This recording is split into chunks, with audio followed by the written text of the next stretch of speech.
Good morning and welcome to today's live show, but today's live show is kind of special because we are going to do a market update right at the beginning of this video. We are going to be going through the SPY Qs, IWM, DIA, TLT, Apple, Tesla, Amazon, Nvidia, AMD, Meta, Microsoft, Google, AMC, GME, DJT, SoFi, Palantir, Gold, and AVGO. Now I'm going to try to get through what we normally get through, so mainly getting through the ones that we normally go through at the beginning of this video, and then we can see who trickles in if you guys have.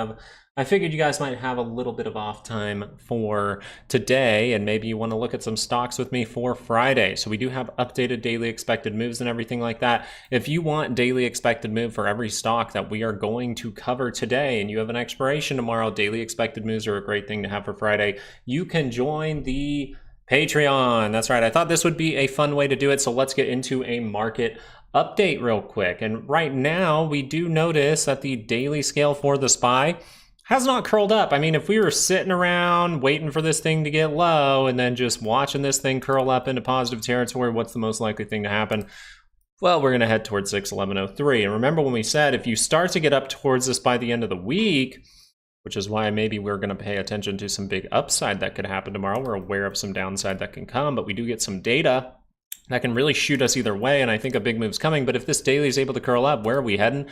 Most likely up to that 611.03. Now, if we are going to head lower, I still believe that we have a high probability of seeing new all-time highs for the SPY, possibly even the Qs. But if we wanted to head lower here, we can look at a 2-hour chart and pay attention to 595.59 to the upside for our daily expected move and 583.39 to the downside for our daily expected move. Now, I would also be paying close attention to 582.08. 582.08 if we are going to see further downside. If this is some kind of A, B, C type of push down to these levels, a lot of people would get very bearish here. But I want you to look at something. What if that actually confirms back up? What if we actually see it turn back up from that area and we get some kind of triple bottom? That would be massive. So right now we were aware of the risk in this area. That's why we posted that on Patreon about the volatility look. We're going to go over that in a little bit as well, but we do notice that there can be a downside move and that daily hasn't confirmed up. Now, we talked about that bearish thing on the 2-hour, but let's talk about the bullish thing. What's a very likely thing to happen if we curl up on this 2-hour? Well, if we can get to this area here, that would be huge. 595.59. If we can hold in that area, that would be a good thing, but that is where we could see resistance. For some reason, I feel like we've been bottled up for a while now, right? We've been bottled up for a while now. So if we get good news from that data, what if we actually gap up to this level and see an upward move for Friday? That is something I'll be paying attention to. So if this isn't going to be too complicated, we see some good news. We actually could see a big move to project us higher. 2-hour curls up into positive territory. That's the big deal there. Right now you are saying, hey, this is a low. We have an even low, but you have this lower high and you haven't confirmed a serious lower low at this point. So what we want to pay attention to is the fact that we made another lower high, but is this part of this, or is this going to be the next wave higher? That's something we're trying to figure out. And if we react on Friday, I think we can do good things. Maybe that daily scale just turns up. Maybe I'm just being patient waiting for that. As we look into a 30-minute, I just wanted you to be aware this is down in negative territory and we have built a ton of liquidity here. Look at the size of these bars in here. Nice thick bars there. So there is most likely some kind of big move coming. Is that some kind of flagging out to head down, or are we just going to see that 2-hour kind of go to the upside? And I think a lot of that will be dependent on data. If you are not aware, non-farm payrolls and the unemployment rate comes out. The unemployment data will come out. So we get two important pieces of data. This is something I've been looking for all week, and I'm just waiting, seeing if that 2-hour can confirm up. I took some little nibbles in here on a few things, but if that 2-hour can turn up, I'll feel good. If it's 30 minutes starts to confirm back down, I will have to manage risk, and that's perfectly fine with me.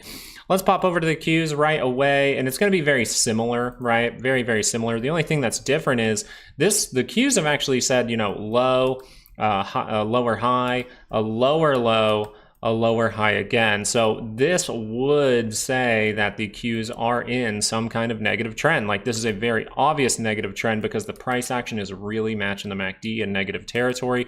That's fantastic to see. But what are we going to do about these divergences? Why are we trying to make this a strong base right now if we're supposed to collapse? Well, we'll be paying attention to if this 2 hour can curl up into positive territory. That would be a good sign for us. And where should we pay attention if we're going to run into some kind of resistance? Well, this little area up here, or that 522 level. 522 on the dot seems to be the daily upside move for tomorrow. And we do have 508.54 to the downside for that move as well. So very similar to the SPY, the only difference being you have made the series of lower highs and lower lows at this point. So more so a negative trend for the Qs, while the SPY seems to be wanting to start a negative trend but ending up going sideways. So that is a big difference there. Obviously, we want to pay attention to if the 2 hour can curl up into positive territory. A bullish thing would be if that daily can curl up into positive territory. I could have been patient this whole time and just waited for the daily to turn up. The other thing would be the 30-minute. Now the 30-minute, once again, a lot of big bars in here. We break out of the zone, we retest in the zone. What if this is just a reload moment and we're about to head up? I think that will depend a lot on the data and the reaction to the data. So the bad thing would be if I need to, say, manage risk or something like that, I might just be, hey, am I trading a tech stock? Well, the Qs are curling down into negative territory on the 30-minute, so that most likely has more downside. We look for reversal signals. It's as simple as that. But yeah, daily expected moves coming in handy here. Once again, on the 2 hour, if we are going to match this low, it would send you down towards there. And if you can hold down some kind of divergence for that bearish move, that could be an opportunity. So what we're trying to do is just figure out the opportunity. Is it right now? Are we just going to curl up? Or is it after we reload even more and potentially see this level? We are heading into Friday, so make sure that these things are confirming, right? Make sure that this is curled up, and then let your indicators convince you to make a decision, right? That's something very, very good to know. Popping over to IWM, wanted to talk about this because IWM very, very sideways, but for tomorrow, if you have the daily expected moves over on Patreon, for tomorrow, right? And this is why we have the watch beginning of the stream at the bottom there. Watch the beginning of the stream, okay, for the actual, to start from the beginning to watch the market update, okay? We're gonna start this off from the beginning if you came in a little bit late, and then you can catch up to us. We're gonna hang out for a little bit. Now this 2 hour is trying to make that curl up where by positive territory. That's the real time you're waiting to see if this can see a big move. We already showed an inclination that we might want to take out this high. Technically, we have made a higher high. We have not made a lower low. Okay, so that's very important. And if this 2 hour curls up, we have built an IWM for a long time. There's a big amount of implied volatility for IWM tomorrow. IWM tomorrow, I'm just going to say it on the live stream since you're here. And if you were nice enough to go back and watch this from the beginning, I'm going to tell you what IWM is pricing in for tomorrow. 225. 225.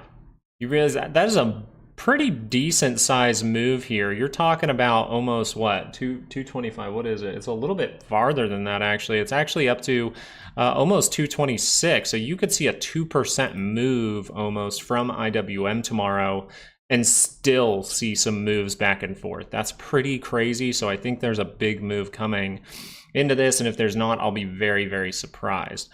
So for the most part here for IWM, you just want to realize that this will, if it does end up going in the upward direction, you're still looking for that lower high, just because the MACD is so negative, where the Qs and the SPY might go make new all-time highs, but this might shut down somewhere up here towards that breakdown area, up in this area towards 235 to 236. So that's where I'll look for some potential short opportunities actually for IWM if it's showing reversal signals outside of monthly and weekly expected moves.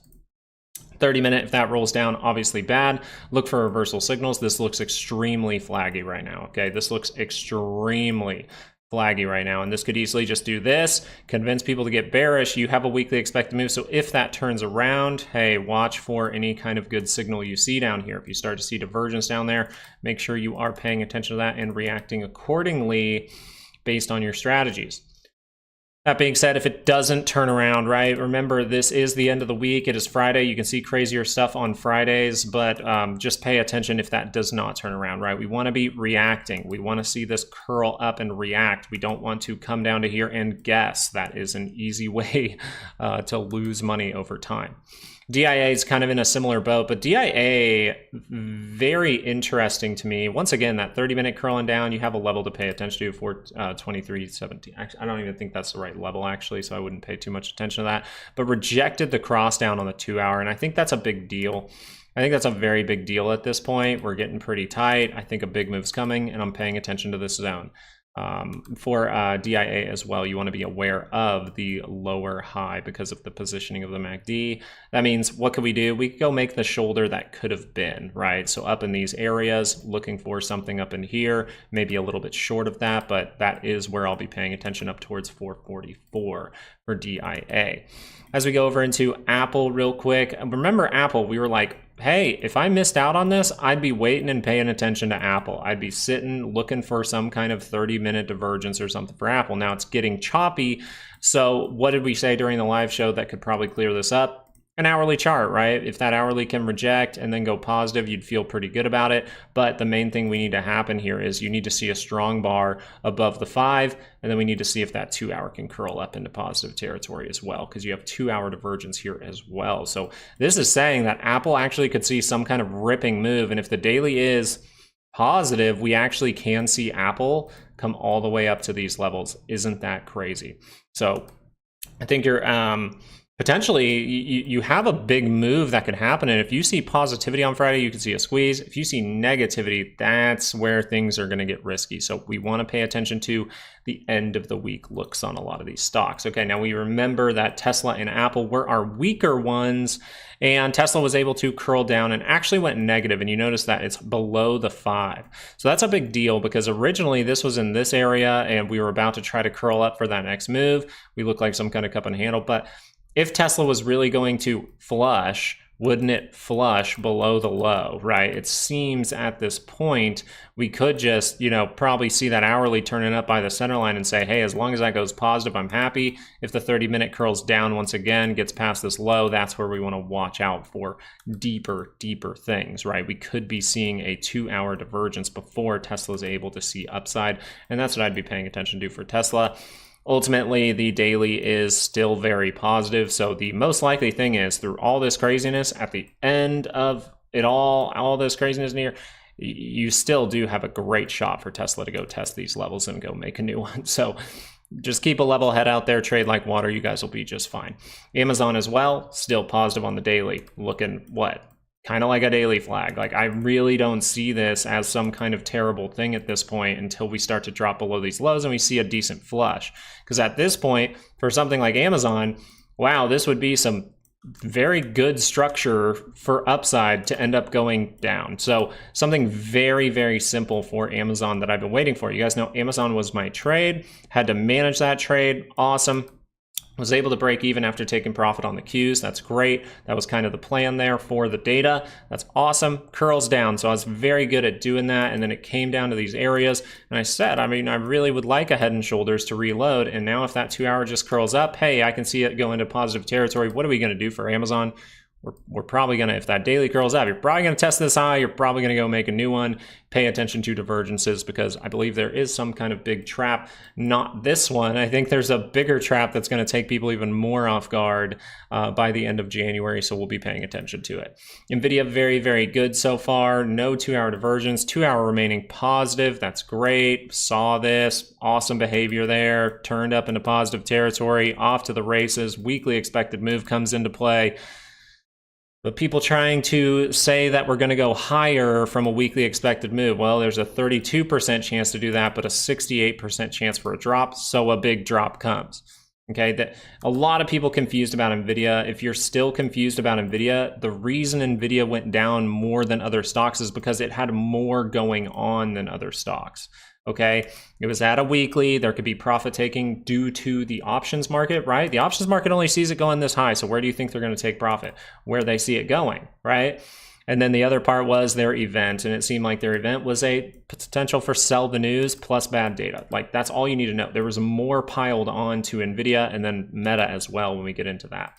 As we look into a 30-minute, we'll notice that that is negative, so we could have more work to be done, but we have a great level right here at about 143.50, I would say, 143.40, where you can see some upside if we can really carve this out. Maybe you just gap above that level if there's enough liquidity. We'll find out as more price action comes forward.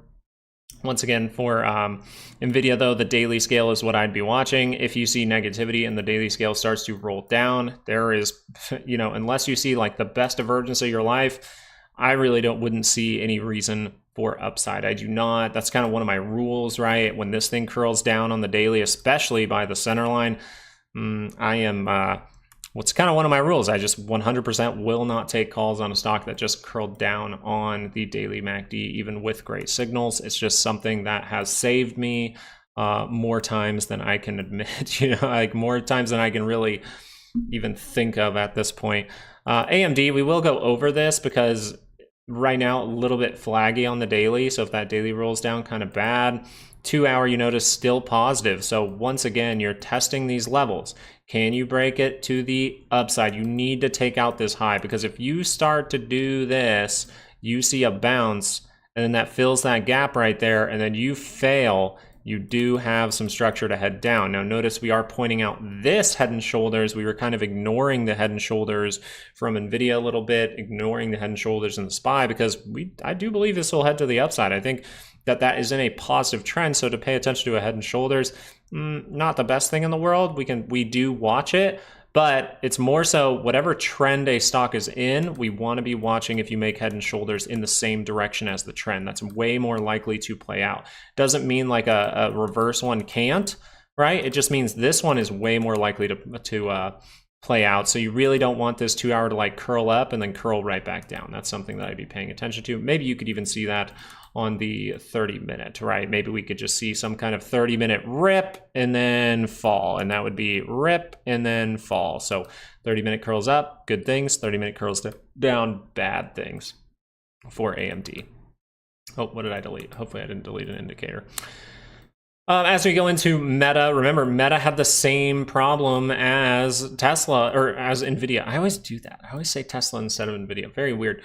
Once again, weekly expected move coming into play in these areas. You saw a great move outside of it with some little, I believe there was even like 30 or 15-minute little divergences in here. I really want to check actually, but yeah, a little 15-minute divergence there outside of a weekly expected move. What does that mean? It means bad things can happen. Bad things can happen. And what ended up happening? Bad things happened, okay? So once we start to take into consideration how seriously we should treat these weekly expected moves, remember, Meta had the strongest base. It got a very strong move, right? This is one we pointed out a million times and said, Meta's making a really, really strong base here and could see a crazy move up to a weekly expected move this week. Okay, awesome. It did. And then are we expecting it to go higher from there? No, that is where we are likely to see pullbacks. I hope I am still live right now because my screen just glitched. Okay, we're good. But that's what I'm mainly looking at here is the fact that this is such a strong base. So all I need to see here is the 2 hours turning down. But the point from Meta and NVIDIA is they needed to go retest this 5. And they could just curl up into positive territory again on a Friday where they end right inside of a weekly expected move right here. And then you can see more upside. So as of right now, though, what does Meta and NVIDIA have? That's kind of a problem. The 2 hours are turned down. Okay, that means there could be more pullback to be done. But it's kind of leaning towards upside with the huge wick that just filled this gap a little bit here. And what if that just turns up? So something I'd probably watch for is the hourly turn up. Maybe even if this 30-minute can turn up because it's pretty damn close to the center line, and that would just be a simple retest of the 5-day moving average. If that fails, bad things can happen, right? We are still negative, a little bit less likely to go test this high, go make a new one right away, but we can see how that might want to head up over time, right? We might want to use this block in here to actually head up over time. So I'd just be paying attention a little bit there. No real good signs for curl ups yet. Really, this could just keep dropping, right? Nothing is curled up right now. So this could keep dropping. want to look at the daily and show that that's the only thing curled up. So positivity from the daily. Remember, the daily curls up, we end up testing it at the same time. We test the high, problems. But what if this is a massive cup with a massive handle and you're just retesting the breakout area? I kind of still like Meta, to be honest. If that thing curls up, looks good. Microsoft, you really want the daily to curl up into positive territory. Remember, Microsoft was the one that had some reversal signal on the 30-minute, but nothing on the 2-hour. So that means that Microsoft could have gone through some problems, and it seems to be going through some of those problems. But is it just a retest of the 5 at this point? It was a great move, retest the 5, and then end up going to the upside. That sounds fine to me. And you'll notice the 15-minute even showing some divergence there. So you are likely to see this 30-minute actually go positive, and we might actually go up to these levels. You could even do that possibly tomorrow. Maybe if you get some daily expected moves on Patreon, you can see how high or low that is expected to go for Microsoft. Google, let's pop into that for a second. And once again, just another one that is testing the 5-day. Like, this is not the most bearish thing in the world. You're running into key resistances. If you can build up before that and break through, you can see a solid move, okay? That's what we're looking for. But as of right now, the 2-hour has crossed down. That did actually cross down on this bar right here, so that is a good confirmation and says, hey, more downside could be likely. So Google, since it did hold up better, just watch out. That could be one of the ones that needs to go fill a gap first or turn down a little bit deeper, maybe even fill this gap all the way down here before it's able to curl up into positive territory again. But the first thing I'll be watching is if the 30-minute can get some kind of move, and that doesn't fail. 30-minute move that actually takes you higher would be good. Now let's get into the memers. AMC dropping off. Now, what were we aware of this entire time, right? We said this multiple times throughout the week. Are you paying attention to both sides? Because the 2-hour did confirm down on all of these bars, and we were always looking for, hey, does that make this kind of move? Does that make this move to really fake us out? Because the daily was able to confirm yesterday, which actually leans me towards the bull side, right? I like when that daily is turned up. It's just we gave it up the next day, so I'm not happy about that. But that maybe that was just like based on data, right? So we'll see if this thing is still curled up, can get to positive territory, because that technically was a confirmation of the divergence. But since you have curled down the 2-hour, that would say that is a failed curl up. So there could be more work to be done. And we will update you on Sunday. If you'd like to subscribe, we will update you on Sunday for the key level here in a little bit, right? On Sunday. GameStop, very interesting. The one thing I would be watching is if this 2-hour fails. Jimmy Carter, right? The whole Jimmy Carter thing, that's great. I'm fine with respecting our presidents. We do it every time. It's just the date is fishy to me. I mean, we get some, tinfoil hat stuff about, 109 and 420 and all that stuff. But it just so happens a week later that we announce, on 109, we're going to have an off day in the market and celebrate Jimmy Carter. And I'm just like, that's just way too much of a coincidence. I'm starting to just not believe in coincidences anymore, because all these coincidences have happened for the last 3 years. It's just fishy to me is all I'm saying. But let's look at the technicals here. The 2-hour.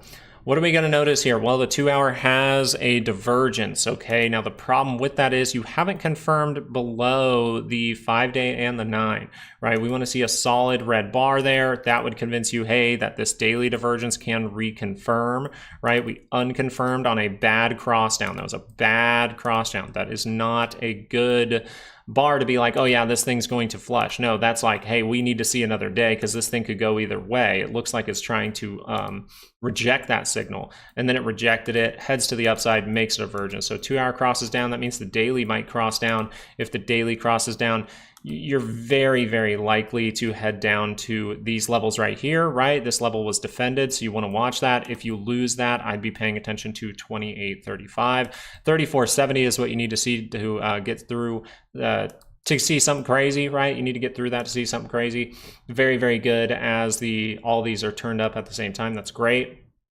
But one thing that would really help this out is an actual business data drop. Some kind of plan would really help this out at this point. If you want to get rid of these signals, something that's very good at getting rid of these signals is treat it like an earnings almost, right? If you could get some freaking news for this soon, you're so close to the crazy level that you could break through, close at these levels on a Friday, that's where margin calls can start to happen. So that'll be interesting. I don't think I'm going to go through too much of the other ones. I just mainly want to touch on volatility, as that is still showing an upward move even now. So it's nice that it is moving right now.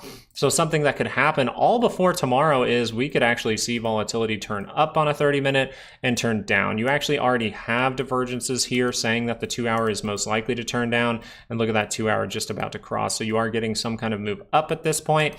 And we'll see if that is able to actually cross. If that crosses and you take out this level here, we don't see any kind of support along this guy right here, you're probably going to end up in the 12-12 area over the next few weeks. So that's why I'm going to drag this over. So really what I'm looking for is if we actually get that boom in the stock market, we could see this shoot down and then see a reversal signal down here. And that's what I will be paying attention to in January for volatility to come back in. As of right now, if volatility is going to come in right now, right, the 30-minute could cross up into positive territory. So we'll watch on that. All right, guys, that was a pretty thorough breakdown as of right now. Obviously, we're still paying attention to the dollar, right? The daily scale trying to curl down on the dollar. That's what we're looking for here. That can cause some positivity for stocks. We're looking for the 10-year to curl down as well, and something that can help both of those curl down tomorrow is the data that is coming out. As you can see at the end of the day, holy crap, right? End of the day, I'm sorry, maybe that was today. I don't know. What was that? Yeah, that was, it says 8:30 on Thursday. That's right. Okay, so that was printing today. Very freaking interesting to see that, but that is massive, and I would keep that on your radar. People getting very, very bearish with that. Some kind of very bearish bet while most people aren't trading. Kind of sketchy. That's all I'll say about that, actually. All right, so yeah, and the dollar is something to really pay attention to because the monthly scale there is turned up. That is our crash indicator, right? That is a big crash indication that is called the last 3, I would say, major tops has been that dollar move. Oh yeah, if you want to go over crypto real quick towards the end of this breakdown, just looking at this, you're reacting back down to our key level. Very, very important to maintain that. Look at the dailies starting to cross.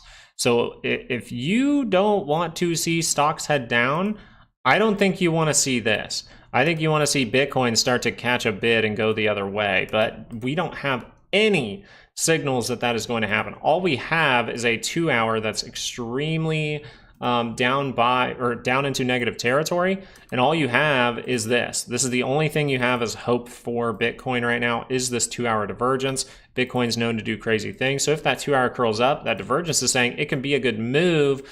Is it good enough to take you back above the 5 and start a positive trend? Is it good enough to shoot you past that center line to go into positive territory? We do have the chance to do something like this, right? Solidify a base like we did here, solidify a base to head up a little bit, and like we did on the 4-hour across, that really could help you out. So Bitcoin will be very interesting, but a major sell-off in Bitcoin, once again, coincidences, but whenever GME looks like it's going to break through a weekly expected move, guys, every single time, the last time GME was going to break through a weekly expected move, this happened. All right, then we start to get to weekly expected moves. Then we start to get to weekly expected moves. It's just, I can't believe it's coincidence if it keeps happening, right? It's like, it's coincidence the first time. It happens 3 times. I'm like, there is something going on here. I just can't define it for you guys, and that's unfortunate. I'd maybe be able to do it if I researched it for like a full week, but then all of this could change by then. So, all right, guys. So at this point, I wanted to stay live with you guys for a little bit today. I wanted to give you guys a little bit of time with me. I mean, I figured you guys wanted to look at stocks and things like that. But yeah, I really just think that we can get into some stocks today. We can look at some tickers if anyone wants to throw some out there. Just notice if I don't get to it, if the chat starts moving real fast, it's going to be pretty difficult. Everyone built the hopium off Trump. Hopium off Trump for what? Like the hopium for the markets or what? I got to know what you're talking about. And can I elaborate a little bit more? Just make sure if you're asking a question, make sure you point out what I was talking about. I talk a lot, okay? My wife tells me that all the time. She's like, I'm like, do I talk a lot? She's like, yes, you talk a lot. I'm like, sometimes you just sit there quietly. And she's like, yeah, because you're talking a lot. Love your updates. See you tomorrow. Hey, thanks, Swan. I hope you have a great day. If you want to hang out, you can hang out. If you guys have stuff to do, hey, it's your time. It's your day off. Go do your thing. The 109 tinfoil, just so you're aware, I guess if you want me to talk about it. Well, Roaring Kitty put out the tweet, right? We saw Roaring Kitty put out a tweet. And the tweet was right before all this, and it was the time one, right? It was this guy right here. So you see all this, and you just see 109, 420 play, or it's paused right now, volume starting to go up, that kind of thing, right? And people saying it's time and all that stuff. I'm not reading into the tinfoil much, guys, okay, to be totally honest. I'm just saying that's a really fishy thing. And I've seen a few of those moments over the last like 6 months. And once I've seen 2, I'm like, okay, maybe it's still coincidence. 3, I'm like, all right, now I'm starting to get convinced it's not coincidence. Then this one happened, and I go, this is freaking weird, right? I'm just like, it's weird. So I would not be surprised if we do see a Roaring Kitty tweet today. I would rather see an actual update. I want to see orders. I want to see GameStop put out information of what they are doing as a business. I want that kind of thing to happen. That is what you want to see as a trader. You want to see hard info. These little, cryptic things are not something that really excites me too much, but I think that coincidence was enough to bring up.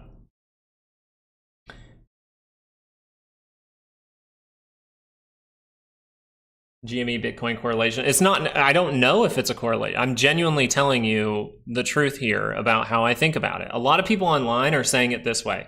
Oh, we know for a fact that this happened because GME was about to see the breakout. And I had to agree with them at that point.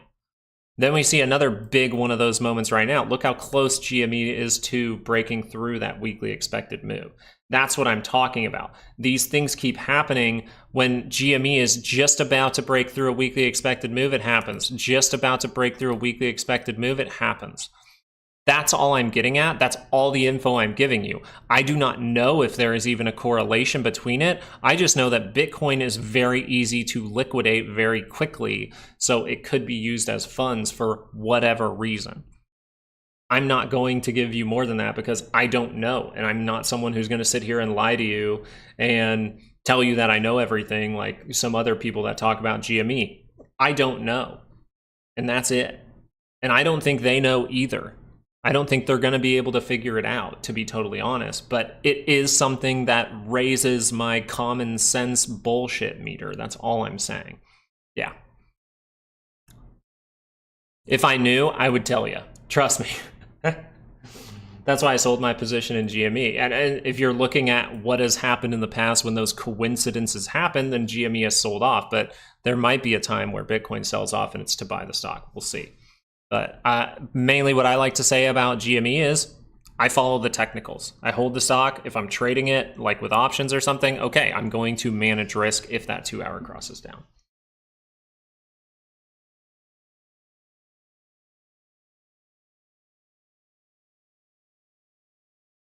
That's the only correlation.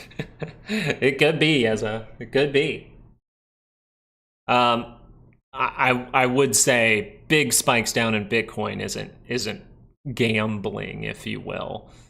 Big spikes down in Bitcoin are big players making big decisions all at the same time, or one big guy making a decision all at the same time. So a little bit less for that, but at the end of the day, we're just looking for high probable moves. GME still looks good if that's right. And that's all you have to think about, right? As a technical trader, all you have to think about is this. I'm not someone who's going to tell you the moment is tomorrow every single day. It's just not going to happen. I can't do that. My morals alone will not let me do that. But the thing that I'm pointing out is a signal that has shown some major top, right? We were paying attention to this one. It wasn't on the MACD at the same time. So we said, watch if that's just a retest at the 5. Well, we went deeper than the 5 and turned back up, but you only had it on the RSI right there. That's a 2 hour divergence. We notified you, it dropped. Okay, awesome. Then it goes back up. It curls up into positive territory. Fantastic. That's what we were kind of leaning towards because of the bad daily confirmation. Now you have a reversal signal on both at the same time as you're approaching a weekly expected move, and you actually reached up towards it. So if that drops, it is very likely for GameStop to turn down over time and try to test this, if not test this. 24-hour trading. I don't think that the big money would like that. I don't think big money would like that too much. I think they're able to do things while most people aren't trading. So I don't even know if 24-hour trading will ever happen. I'll believe it when I see it. You know what I'm saying? Yeah, Martial Law just likes his VIX plays.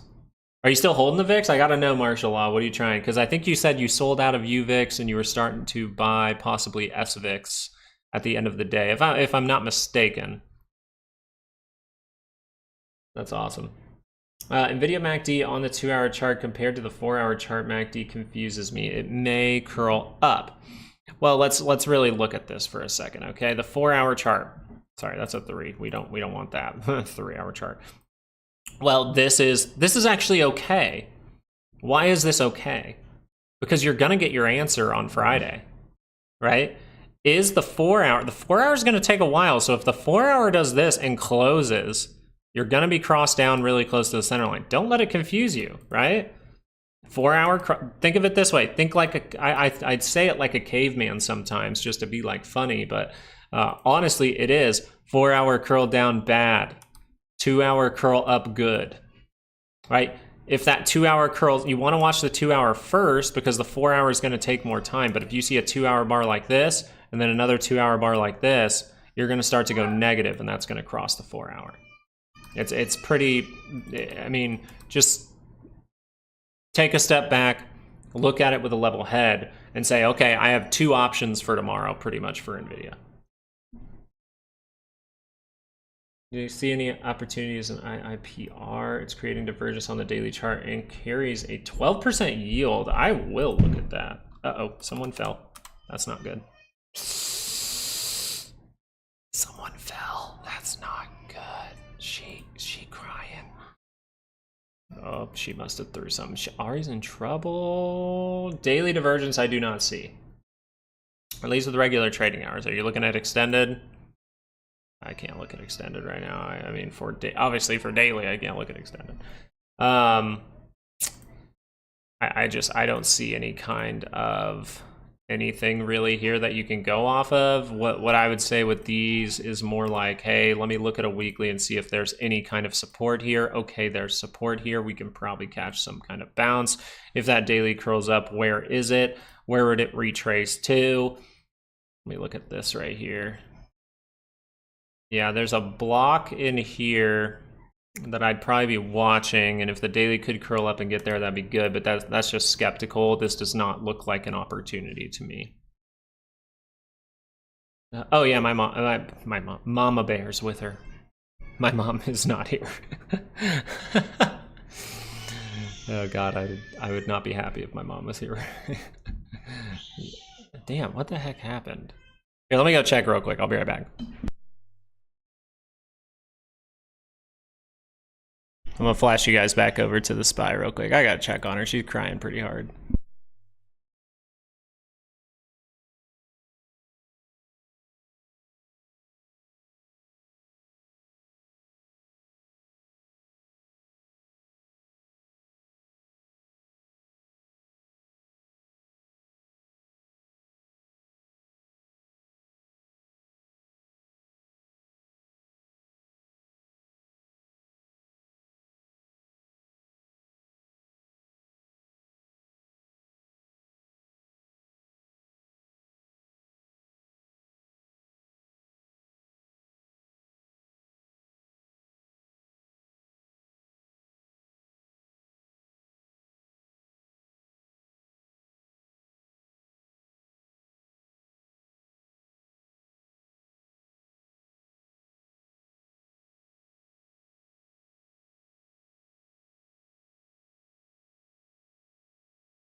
All right, she got a decent little hook there, and now she's a little bit better. All right, she's a little bit better. KK Grab, I'll look at wait. Yeah, Carvana. I don't mind Carvana.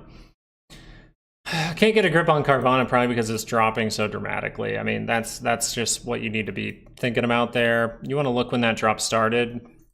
So something very good here for something like Carvana is if you can learn how to make a weekly or monthly expected move would really help you out. 222, let's see how big of a drop that is for the low. 13%, most likely this is a monthly. 13% is a pretty big move, so I would say maybe a monthly came into play. Maybe the weekly's testing something. Yeah, you're kind of holding below that. That's not really a good sign. And there's no real 2 hour to help you out. So what I'd really be looking for is better structure right away. Right, if that 2 hour can drop down, that would confirm it as a strong base. But look at this, we took back the 5. That's great. So if you're able to make this a higher low in some way, we can actually start to go to the upside. So something I just look for tomorrow is, do we see a strong 30-minute curl up that holds? And then after that, you can just see, hey, I got to manage risk throughout that. It's a short time frame, but if the daily curls up, good things can happen. Now, someone in the chat, maybe that's taken swing trading course or something like that, right? What's the positioning of the MACD tell us that we should be aware of for Carvana? And we'll look at Palantir, okay, Yunsu? But first off, what is the positioning on Carvana's MACD telling us, right? You guys are getting good at this stuff.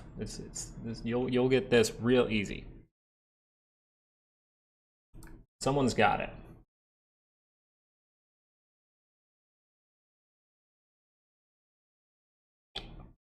And thank you guys for liking this video. So Brendan can come join us today. Thank you for being here, Brendan. Really appreciate you. And Sandman, thank you guys for joining us today. Thank you guys for subscribing. We're just looking through some stocks, right? I'm not someone who likes to take an off day. I literally work every single day, and that's why sometimes you'll see, oh, I gotta like close the stream earlier, so I gotta give myself an hour break. What does the positioning of the MACD tell us right here? If you don't know, say, I don't know. It's fine if you don't know. Someone give me, at least admit it. Someone's got to admit they don't know, and that's fine. Then I'll tell you. But you got to admit you don't know. It's not embarrassing. It's just trying to learn. What does the positioning of the MACD tell us? Not going to guess. That's great. You know what, natural born nerd? That is the best thing you could have said. Bear is still in control. Okay, see, these are correct things, but according to just like a swing trader in general, if you're looking at the positioning of the MACD here, one thing that is very good that Natural Born Nerd said is, I'm not gonna guess. Now, what does that mean? I'm not gonna guess means I'm not gonna take a trade. I'm not going to sit there and think, oh, this has gone down dramatically, so it has to bounce. Yeah, you can get lucky, but it will most likely just be that unless you have more reasons behind doing something down here, right? Which, yeah, we literally only have the divergence across the way on the 30 minutes. So that could be enough. I would give you some kudos for having the balls to take that. But now you're seeing this. So what we're really talking about here is the positioning of the MACD. Where is it? It is below the center line. Is it close to the center line or a little bit farther away? It's a little bit farther away. So if this is going to see this daily MACD curl cross the signal line, right? Get above the 9, maybe make an upward move. What do we need to be watching out for? A high, a low. Uh-oh, wait, we had a low, a high, maybe consider this a low or this a low, and a new high, but now we have a high and a new low, right? This consolidation led to upside, so we've lost that. We're gaining it back, but what I'm talking about here is we should be aware of, because of the positioning of the MACD is below the center line and a little bit further away, we might want to see that as a lower high. We want to be very aware of a lower high. A lower high doesn't have to happen, but the MACD is telling us with the positioning of it that we need to be aware that this would need a massive a massive move or a very good structured move up over time to actually get above this high again. Right, the positioning of the MACD is immediately telling me watch out for a lower high. Now, where would that lower high be? Well, there's two areas I would really be paying attention to. One of them is going to be right here. I'll actually even draw a line up right there. Okay, now the reason that I would draw a line around 220 is because I want you to see where we tried to catch, we caught support, good stuff. We gapped above it, so we know it's within the gap. That's good stuff there. Okay, now we see try to hold up, and we gap below it, right? We gap below it. That means that level is very important. You retake that, you can see those moments where you can keep going up over time. But if we go like this, and then you see a little bit of weakness here, that means, hey, maybe you're testing higher levels. Maybe you're going to test the actual breakdown area. This is the breakdown area right here. But if you start to see this, you want to watch out for that lower high. That's what I would say about Carvana.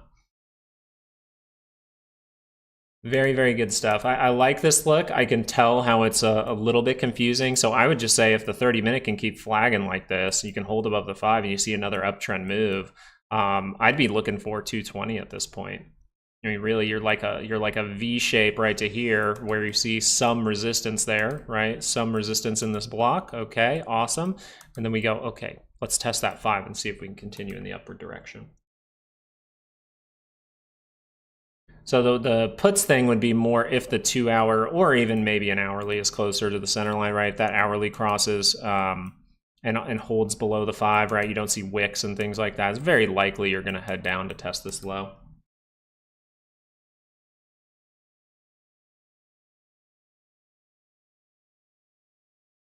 If the higher low had built in the positive MACD, then it would be more likely just to be a platform for a higher high eventually.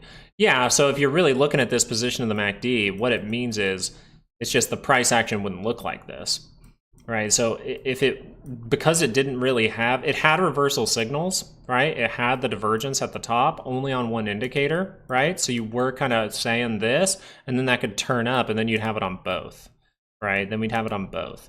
But because this divergence held and we ended up curling down on that 2 hour in this area instead of going really positive, that was a problem. And that's a problem, and then it keeps being a problem, meaning if this would have held up at gap support where these wicks came in, you would have still been positive. I mean, look where the MACD was at this point. It was right by the center line. So what would that tell you? If it would have curled up from here, much more likely to test the high, go make a new one. But because this never curled back up in this area and it actually went more negative, now you have to be aware that this can easily be a lower high. Once again, it does not have to be a lower high. It can be, and it should be on your radar. If it would have curled up from here, I probably wouldn't even be talking about lower high. But because of this, I have to be. Does that make sense, natural born nerd? Does that kind of clear it up? What's the downside? Well, the downside's here for now. An hourly down is pointing towards here.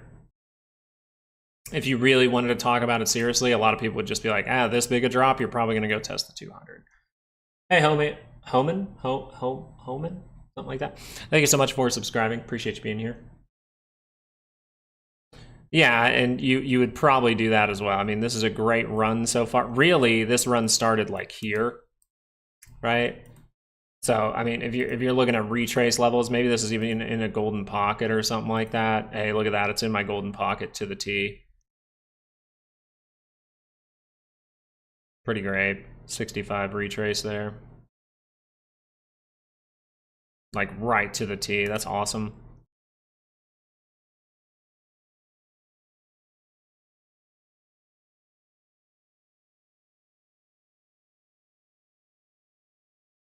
Oh yeah, we gotta look at Palantir. Hey boss, be honest, always am. Anyway, Palantir actually showing daily divergence, triple divergence on the RSI. So that was always at risk of a big drop. And we've been talking about that really since here. We've been like, man, these plays are gonna be tight and it can't just keep going, but eventually it's going to need to see some kind of move to retrace or move down in some way. Do I think it's bearish? I wouldn't say so. This is a really high up MACD. When you have a divergence is really high up like this, you have so much time where you could just build up at some point and turn up into positive territory. Do I think everything's aiming towards bear territory? I think yes, but it depends on the times you're looking at. I think we're going to head to a new all-time high. But then right after that, I think what you're saying. You know what I'm saying, Altered to Go? If you look at the SPY and you look at where we're at and we just clear everything off and we just look at the MACD very simply here, we can see the reversal signals popping up, but just not on the same indicators, right? They're kind of up, so it's not right. So this could mean you have two pushes higher, right? We could see this and then just fail. We could see a double top. We could see a push towards about 620, 611, somewhere in there is what I'm kind of looking for. And then we could see some kind of drop. Now, what does that mean overall? Well, let's get the drawings back up real quick. If you put these up, 611 is important because it's the monthly expected move. That means we could do this. We could still go up for a little while, and this could leak into February, right? If we need to make that signal over here. If this takes you above this point, that's very likely. But what I think you're going to see is, I think you're going to see a trap. I think people are too much in the fear mindset. There's too many people with put. I mean, look at the puts right now, 1.745 as of today. Right, it printed this morning for a little bit there, and it's just hanging there. So someone is making some very, very bearish bets. So I want to just pay attention to the trend. The trend looks bullish, and if the 2 hour can curl up, the daily can curl up, then it's likely we're going to that high. If we're going to crash down right away, we're not going to see that next push higher. We're going to correct or something like that. Watch these lows. If those get seriously taken out, you're going to end up down here by this monthly expected move by 561. You chop this, I think you're going to be down here. You chop this, I think you're going to be up here. If we keep it very simple, then I think you're going to see that massive trap that you're talking. I think then you could say things might shift into bearish terms. Yeah, Shay, I'm in the same thinking as you, Shay. Hopefully you understand. I'm thinking that this one happens. Still. Because why are we doing this? Unless we're just going to go up. Like, that's kind of my thinking right now. I'm trying to think very simply, but yeah, I'm not in a serious bearish boat just yet. Unless I see this week. This is something that could change my mind. If we don't see any positivity tomorrow and this crosses down, hey, yeah, we can get little bounces and stuff like that. Hey, maybe we even do fake it out and go all-time highs, but that's really signaling to us things are bad. We're leaning towards the top in January still. And just, will it be a corrective move or will it be a crash? Maybe it's a corrective move that looks like a crash. Maybe it could be tons of things. But if we follow the signals throughout, we say, hey, this looks like a potential crash. Okay, awesome. But do we see reversal signals? That's all we'll do. Will be a major sell the news. If you want my personal opinion, I think there are a lot of bad things going on that are being held up as good things, and I think they're waiting for Trump to be president to make it all happen. And so I think we could see that. Here's how you need to, with markets, here's how you need to understand this with Trump, by the way. Do markets like confusion? Do markets like to be confused? Or when the markets are in a confused state, are they more likely to hit the sell button? If I'm confused, if NVIDIA is going to go higher or lower than this point here because that sold or whatever at the last time, would I be more likely to sell? Yeah, it's just, you're more so thinking here, okay, NVIDIA has given me the major topping out signal. We have not unconfirmed that signal, by the way, for NVIDIA, just so you're aware. You can see it on your chart right now. But confusion leads to people making drastic decisions, and usually confusion does not lead to positive decisions, meaning buying. Usually confusion can mean selling initially, and then they buy at the wrong time, then sell at the wrong time, then buy at the wrong time. It's like bear market. Bear markets were probably, I don't know, you guys traded in a bear market, right? In 2022, going into 2023 a little bit, right? Actually, it might have ended in, yeah, it was somewhere around 2020. End of 2022, but still 2022, that bear market, what'd you guys think? Were you confused most of the time? What was the market like when it was confusing? It was rip around, wasn't it?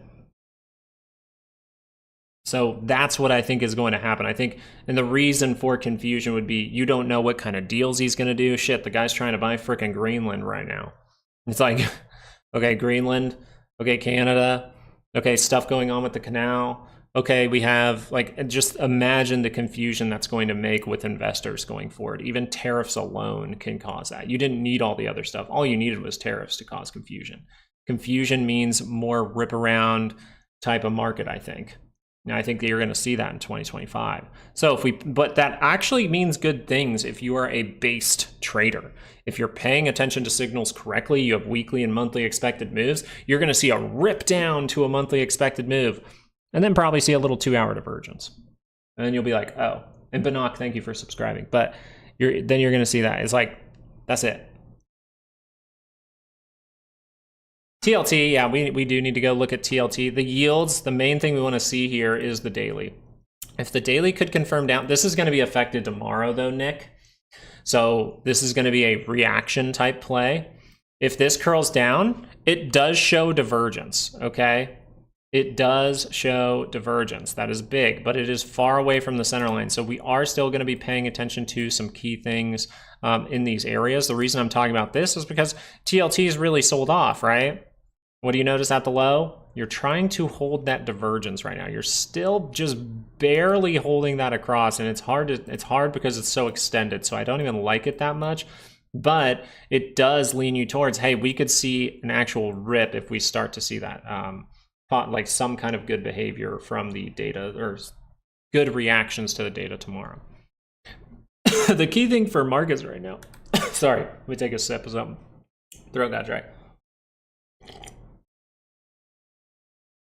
So the key thing with markets right now is yields are scaring the shit out of people.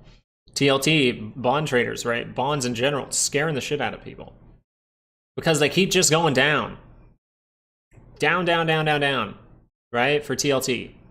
So TLT actually going up initially can be a good thing for markets. But if we start to see this go like this, oh, we might see that emergency cutting start to happen, right? That might be bond traders starting to go, oh, we're paying attention to inflation. Oh, we need to start to pay attention to recession, which is actually what I think should be happening right now, at least from the Fed. You've probably heard a few people say that these days. A few people who have been trading for a long time, they just go, we probably want the Fed to not be paying attention to inflation because the recession that's coming will take care of that. You want to start preparing for the recession, even though we quote unquote clearly avoided one. 2-hour, we're trying to see this divergence as well. Look at TLT, divergence is there. You hit a weekly expected move as well for TLT. So even though you're like, oh, the yields, it's random how high up that's gonna go and this and that, well, there's a weekly expected move in that area. And look at the divergence down here on the 2-hour. So if that 2-hour confirms up, how likely do you think you are that you're going to see that daily turn down? The only problem is you have to be able to react with this. This is going to be very data driven at this point.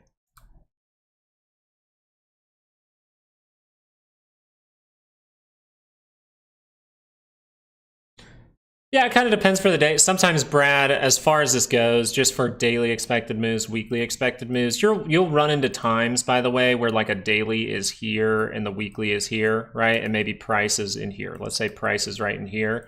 So what that means for the day is what I can do is if I see a strong move up to there and say I have calls and we see the strong, like we just curled up and we see that strong move to here, well, I would still potentially be taking profit, maybe leaving a runner for a second just to see if that gets tagged, make a little bit extra money, and then I'd be like, okay, I'm done for the day. This is very likely to back off from there. Depending on if you're like here and that curls up and you got a lot of like if this MACD looked toed, I'm just talking about future situations, by the way. If this did like had that and the weekly was still there and then you see this, and that's curling up right there, you can see a rip to the monthly. You can literally get all the way to there. So, but yeah, it's always, in my trading, it has been one of the best decisions ever to start using weekly and daily expected moves and monthly expected moves. And I take profit at them like always. Some kind of profit to at least break even and leave runners is always my situation. I do not care. I know that the slow way is the fast way to get rich using stocks, right? So if I see a good move to a weekly, I go, I'm going to take profit here. And then if I see if I think more is coming, if things still look good, I can leave a couple runners. We actually did that this week. I did that with the Qs. What I did with the Qs was I had two positions for the Qs, and I had one position for Amazon at the same time. And I think I had one more. I don't know. I sold all of them, but I know that was the bigger one. So that's the important one. So what happened? Well, we saw this big move up. Daily expected move came in. I took profit. Yeah, it went a little bit higher. Don't care. I left runners. Those runners then made some of this, and I go, hey, we're close enough to the weekly expected move this week that I'm going to take profit on all of them. And my runners now are just going to be Amazon. Then I saw that curl down, and I go, okay, if this curls back up, I'll still remain in Amazon. It did not curl back up. It confirmed down with the data, and I go, okay, I am out of Amazon. I was able to make 1%, I think, 2% on Amazon, or break even at the worst. I think it was 1 or 2% though. So overall, I was positive in the whole trade though, and I still was able to leave runners in case that went a little bit higher, and I actually saw a little bit better profit from Amazon. But I actually got out a little bit lower than right here. I'd have to be like a perfect trader to get out right at that moment with the data. No, I got out like down there for Amazon. Yeah. And I like to say this a lot, by the way. This trade was not easy, simple. I like to say this because I want to tell you guys when I was struggling too. Guess what? I thought we were going to bounce from here. We went down to a weekly expected move, so I was prepared. But you guys know I fell asleep right here. And that's where I woke up. Right? Because I was a little bit sick. I fell asleep. I woke up and I go, ah, crap, I'm losing money. Let me just sit on this for a second and see if that weekly expected move helped me out at the end of the day. And I go, okay, I'm going to add a little more, and then we play it. This is where that second position came in. Sell, sell, leave the runners on Amazon, falls down, get out. Okay, we're good to go.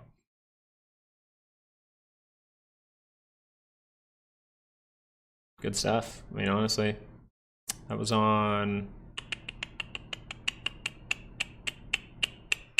What the heck data? I don't even remember what data we got on Tuesday, but exactly how I used it to. By the way, 3x deviation move has 70%. Change of reversal, so 2x weekly high probability of pulling back to a weekly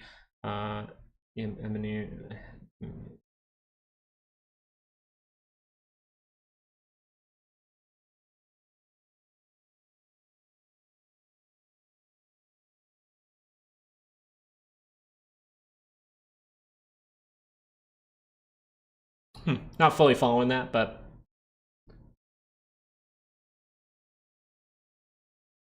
you're talking about the 3 times standard deviation? Because I haven't calculated those.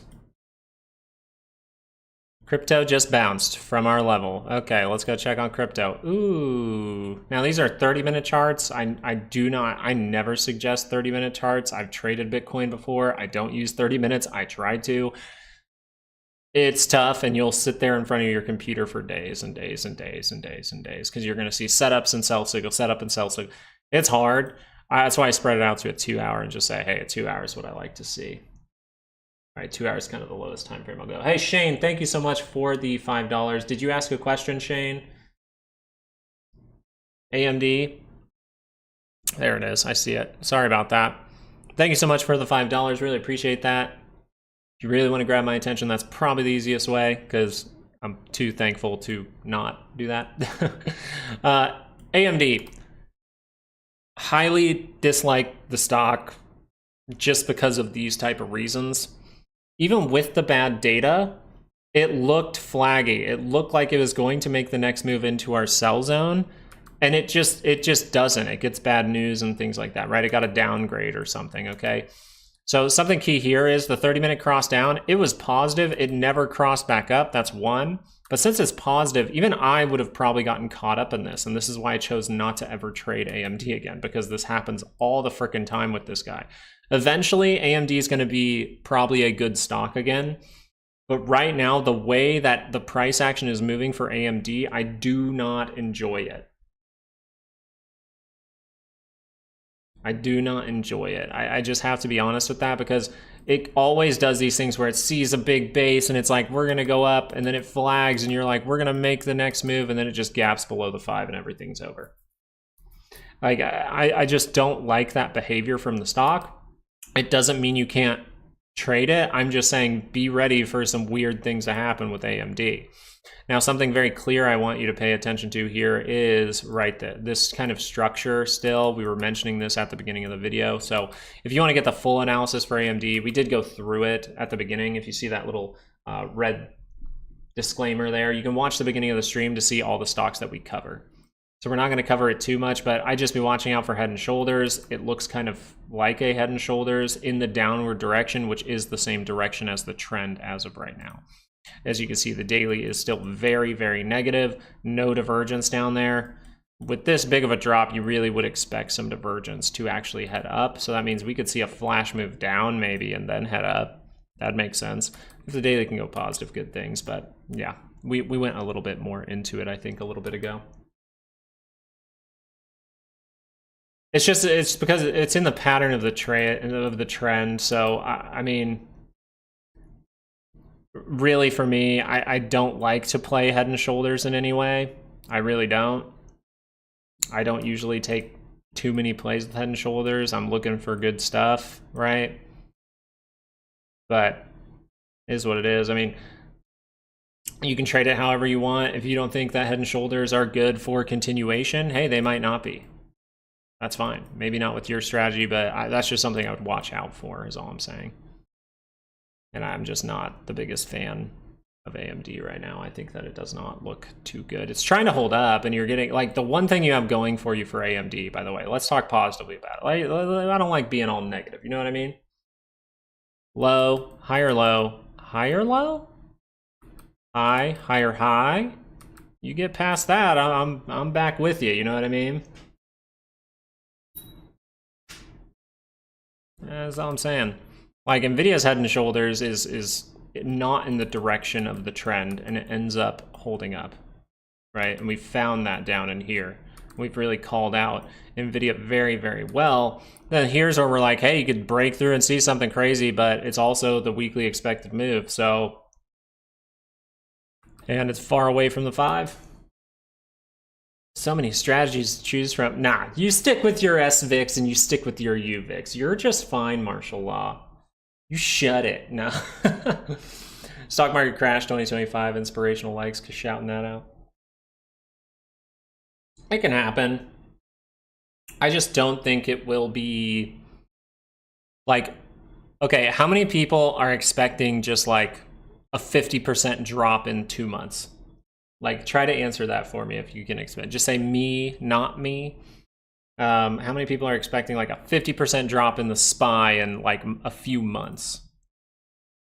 Like, we're going to be up here, and then just, you know, in a couple months, we're going to be down here by, like, say even March.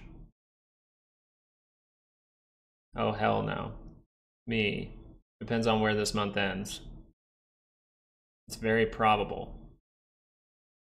1928, 2024. See, I think it could leak into 2029 if we really want. With Trump, maybe.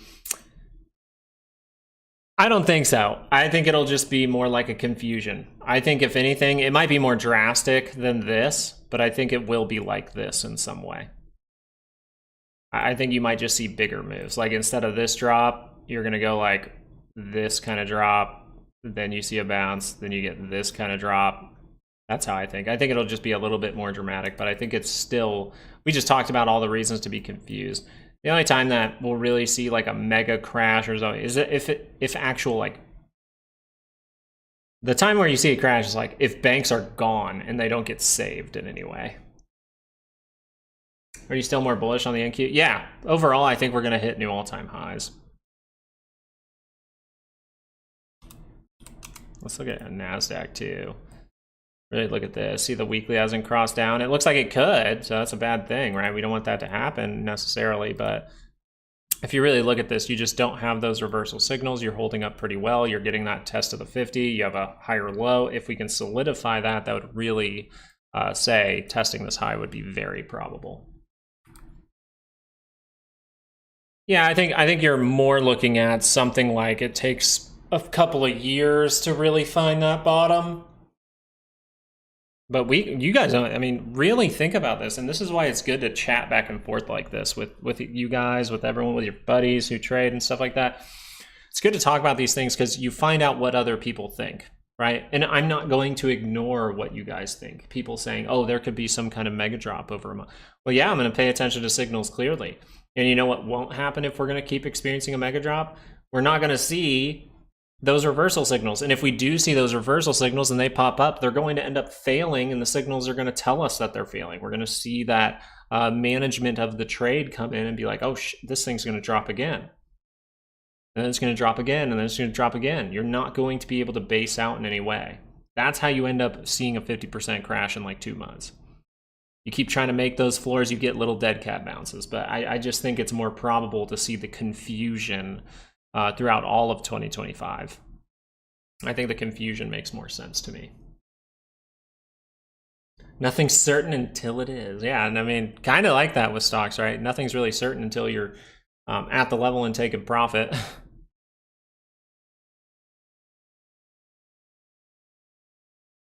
This stuff's helpful. Well, we like to we do this every single morning. If you'd like to join us every single morning, Altered to Go.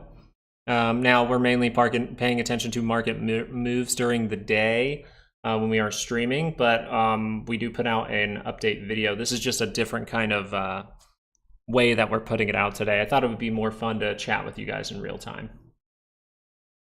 I think the dollar scales up. I think the dollar goes nuts. What do we say about the dollar? What do we say about time frames? This is a daily time. Well, let's talk about this. This is a daily time frame. So that means that you could have a daily trend pullback. You could have a daily reversal, so that could last a little bit like longer. That's why we'll pay attention to March, right? Because that means we could see new highs all the way up until March. But overall, is a daily signal stronger than a monthly signal? I would have to say no. Now, this would be a signal that says, hey, that signal is going to fail. So we'll watch if that signal is failing, right? But the monthly signal is what I'm watching, man. And that is a trigger. There's a red line there for a reason, right? 2020, 2022, 2018. We could probably go find more. 14.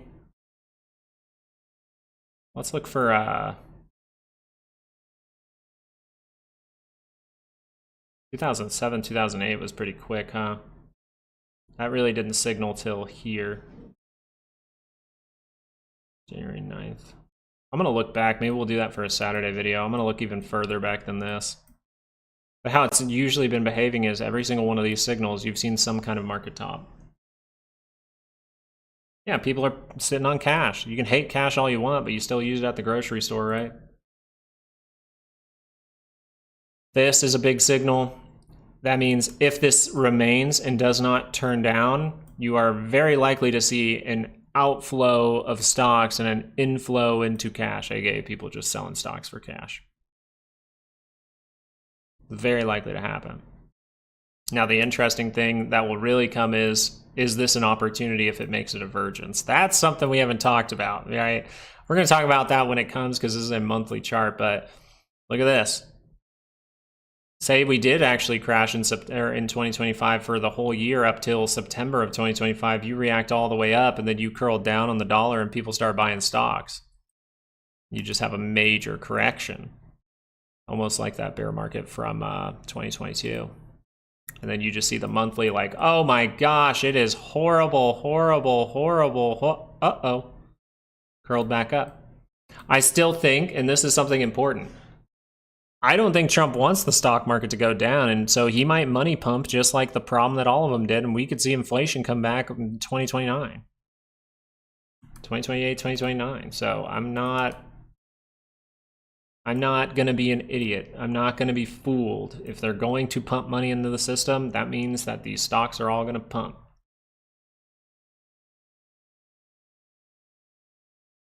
How do you calculate the daily and weekly expense? You can type it in right now, Bert. Type it in for yourself. Just type calculate weekly options expected move for a stock, and the calculation will pop up. Now, you'll get the calculation, but it was trickier than you think. I tried to just plug in the numbers. It kept coming up wrong.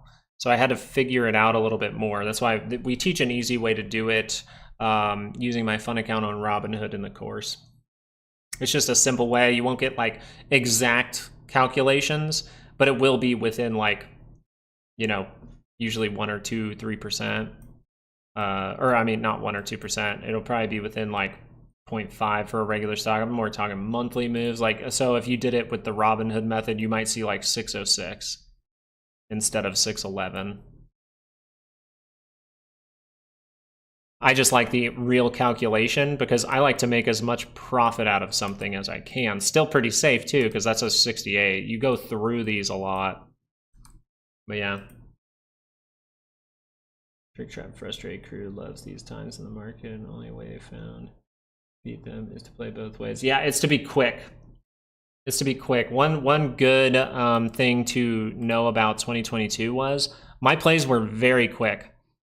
So during 2022, the only time during 2022 that I was comfortable holding stocks for a longer period of time, and even in those times, I think I had to manage risk at times, but was during divergence times, right? So if we made the divergence, I could play this, and I saw a reversal signal here on the 2 hour. I get out, we go down again, we make another point down here, and that's where we actually went positive. So here I was able to buy, no reversals. Actually, I think a reversal signal popped up here, and it just went down and failed and went back to the upside. That's the only time I would hold on to stocks a little bit longer. Other than that, I was selling usually within like 2 trading sessions, right? See a 2 hour signal, 1, 2, I'm out. See a 2 hour double top, 1, 2, I'm out, bounce. Maybe the curl down for the swing trade to the downside on a 2 hour, down again, 1, 2, I'm out. Then we see a reversal signal down here. If I had little 30-minute or 2 hour reversals here, okay, bounce up, reversal signal again. But notice this, 1, 2, I'm out. 1, 2, I'm out. 1, 2, wait a second, there's actual triple divergence here on your MACD and RSI at the same time. No reversal signal right here. One pops up here, a little bit out, curls down, curls back up, back in. Okay, now we're out again, probably at a weekly or monthly expected move. You tag monthly expected moves so often in a bear market. It's crazy. It's like, I think it was like 80% of the time. It was crazy. And I loved it. But like you want to make sure that during times where you do have the daily going positive, you want to notice that that's going positive, because that can convince you, hey, I need to be aware of drops and still treat them seriously, maybe sell, but look for those 2 hours to curl back up, because you could be in some kind of bear market squeeze, and those are nasty.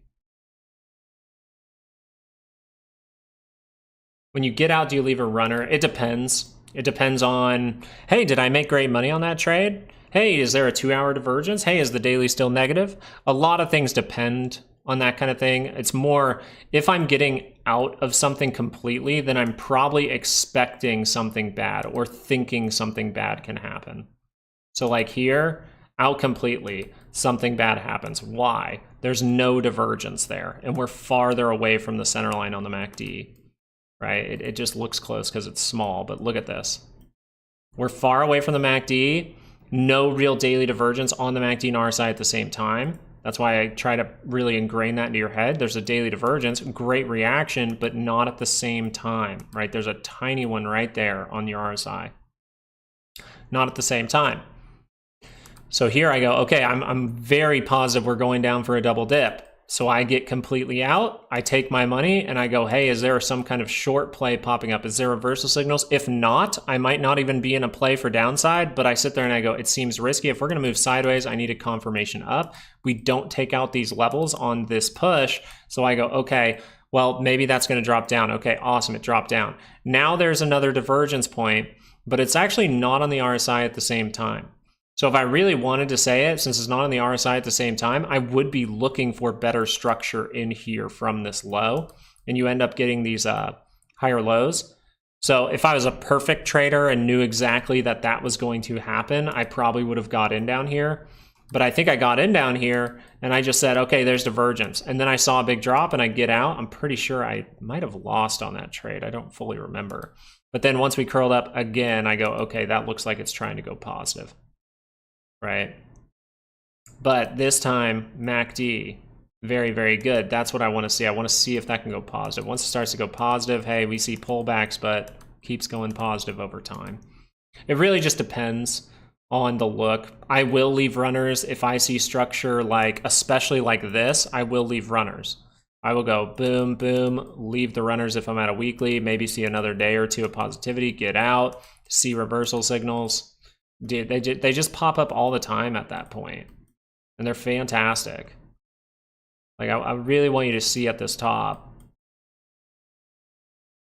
This top was great right here. Now, it's not like the best, but it's enough. In a bear market, even if it's flat and one is down, as long as they're at the same time, I'm paying close down. I'm paying attention every time it's there on even one. But if it's on both, I might actually take a trade. And then, boom, I can take profit. See a bounce. Oh, curled back down. Boom, I can take profit. See a bounce, because there's a little tiny thing in here probably on the 30-minute. Notice that's a better bounce once you make some kind of 30-minute in there. You can see it on the 2-hour. That's how I know it's on the 30-minute, by the way. We see a rip, and I go, but what's the daily look like? Well, there's nothing on the daily saying this has to rip higher, so, ooh, that's probably going to drop again. Weekly and monthly expected moves. Once you see a bear market and you see weekly and monthly expected moves, you're going to be like, oh, those are extremely helpful at this point. You're like, wow, it's crazy.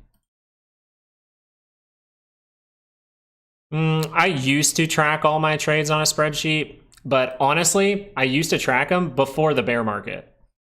The bear market, I had so many trades during the bear market, like going on. I would have sometimes I would have 3 to 4 trades in my position style trading.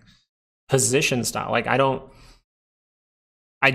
day trade, but I noticed in a bear market, it kind of encouraged me to take profit earlier. So I would sometimes have 3 trades in a week. I would have one Monday. I might even be taking profit at the end of Monday, and I'd be like, man, I thought that was a position, but we already made the curl down. So, and I'm up 100% already because the rip around moves. I go, awesome. Okay, I'll take profit. Then the next day I see, oh, now that one's curling up. Let me take that one. Oh, I can hold that one for 2 days. And then at the end of the week, I get another one. And then I hold that and maybe sell it on Monday. I was like, it's the fastest I've taken profit. This is really when I kind of stopped tracking it on a spreadsheet. I could probably go through my my actual history of the trades and see them.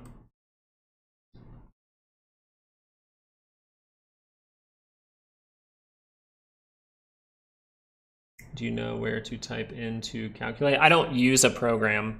I use a spreadsheet. So after you figure out the calculation correctly, it's just like, you know, that's one thing we always say. We're like, I give an easy way on Robinhood. You can look up the calculation, and I'm just going to encourage you, hey, learn how to do it. Because if you have the calculation, you're 60% there. You just need to decide, hey, where do I need to get implied volatility from? Where do I need to get this from? What price do I use? Closing price. Okay, awesome. Closing price on Friday. Look at the implied volatility of the nearest to the money. I usually use the nearest to the money call for that. And then I find the implied volatility there.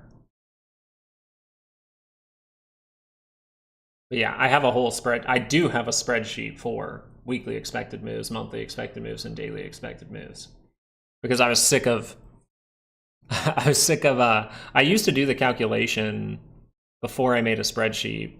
I used to do the calculation just on my, like on a calculator in real time. Like I would just type it out.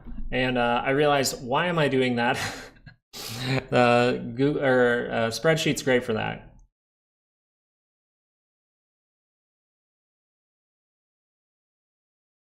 Yeah, Bert, I wonder if I could find that calculation real quick. Let me see. I just know. Let me see.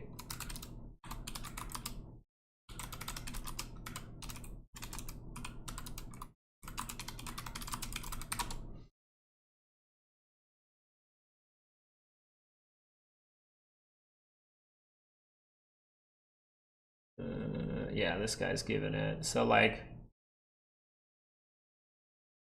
Don't think. Let me see real quick. Times 100% equals. Oh, this is Moomoo's info. That's probably not that. That's probably not that. And be careful with tools, by the way. Online tools, they will be okay. But I've tried to use online tools and things like that. The real calculation is always better. I don't know where they get their implied volatility from or anything like that, but just so you're aware, you can probably utilize them. The one I'm thinking of is Thinkorswim. Thinkorswim, I think, gives weekly and daily expected moves, but they're off. And I've had people that use Thinkorswim come over to my channel and say, hey, your levels are a little bit better. And that's just because it's a hard calculation at the right time, right? I don't know if they're giving that, if it's changing throughout the day or what. I don't like it to change. I want to see the level at that time before open. Awesome, that's the level I'm paying attention to. Just be careful with tools. I'm not saying you can't find one that works for you. If it's saying it's calculating an expected move, maybe just come and double check with me and ask me, you know, what are your weekly expected moves for the SPY? Okay, this program is giving me this. How close is it? And then you'd probably want to do that for a few weeks. Yeah, but I don't use a I just use my own calculation. Video 138.88, at least it's not dropping. And 120.23 still dropping. Ooh. Yeah, I'm trying not to pay attention to too much actually going on with this stuff today. I mean, I think our futures might be moving. Futures are great. You just want to blow up the time frames, right? A 30-minute is a 2-hour. A 2-hour is a 4-hour. If you're looking at the SPX 500, you follow the same rules. You just look at 2-hour, 4-hour charts, 2-hour being the smallest, being your 30-minute, the 4-hour being your 2-hour in regular trading hours. So we're still seeing that 2-hour turned up, meaning the 30-minute is still turned up for the SPY most likely at this point. When you take into the consideration the time there. Oh, sorry, next level, you hear? Next level. Next level shouted out a stock he wants to look at. Oh, Bitcoin. Man, we're marking off those key levels pretty well. I mean, Bitcoin's was relatively easy. That was kind of like cheating.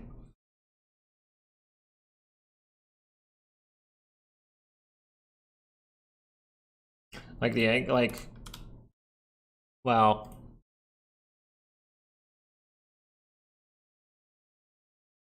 Yeah, we probably, oh my gosh, I'm just clicking horribly. Same thing. Same thing. The cool part I like about the NASDAQ futures compared to the Qs is it really doesn't convince you that this is that much of a lower low, right? You still have a lower low, right? Especially on the closes, you definitely still have it. But if you look at the Qs, you're going, wow, that is a lower low. But on the NQ, it's just a lot different.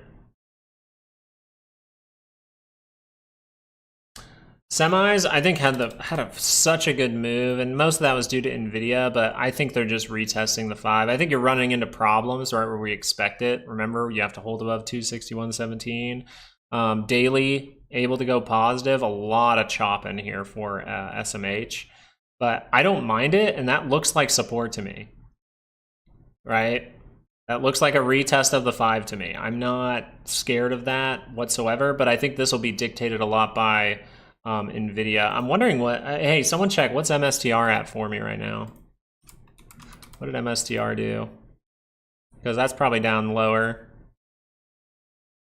I actually like this, this breakout moment, come back, make the right shoulder that should have been, right? You break out, you come to make that right shoulder. Very good. I like that. I still pay attention to head and shoulders in both directions. I just don't really pay attention to them for like a trade. I'm looking at the signal within it.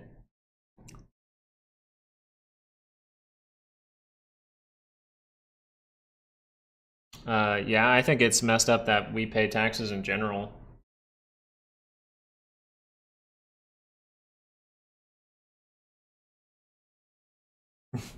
Just being genuine. You're talking to the guy that's like, well, since most of our taxes just go overseas to what, kill people that we don't even know, that's pretty heartless. Since most of our taxes end up just getting money laundered and back into politicians' hands or big business people's hands so they can keep working together to keep us in the same loop. You're talking to the wrong guy about taxes, because I just have a reason to hate all of them. Let's just go down to basics here. You work hard. The government did nothing for you to work hard for the most part. Maybe you could argue for military and things like that, for infrastructure and stuff like that. I get it. That's something I would agree with. But to pay taxes for you being able to work is just crazy to me. Property taxes is crazy to me. Well, I work, but I don't know about hard, Richard. Oh, dick. You silly goose. Anyway. Is this a good signal to short? I don't know if you're looking at the market while it's like open and stuff, by the way. I'm just like looking at stocks, but Boeing for right now, that's a flag. That is a flag. Is it good to short right now? You would be a tiny bit early. Now, I would say this. If you're someone that you want to take things early, if you're good at managing risk,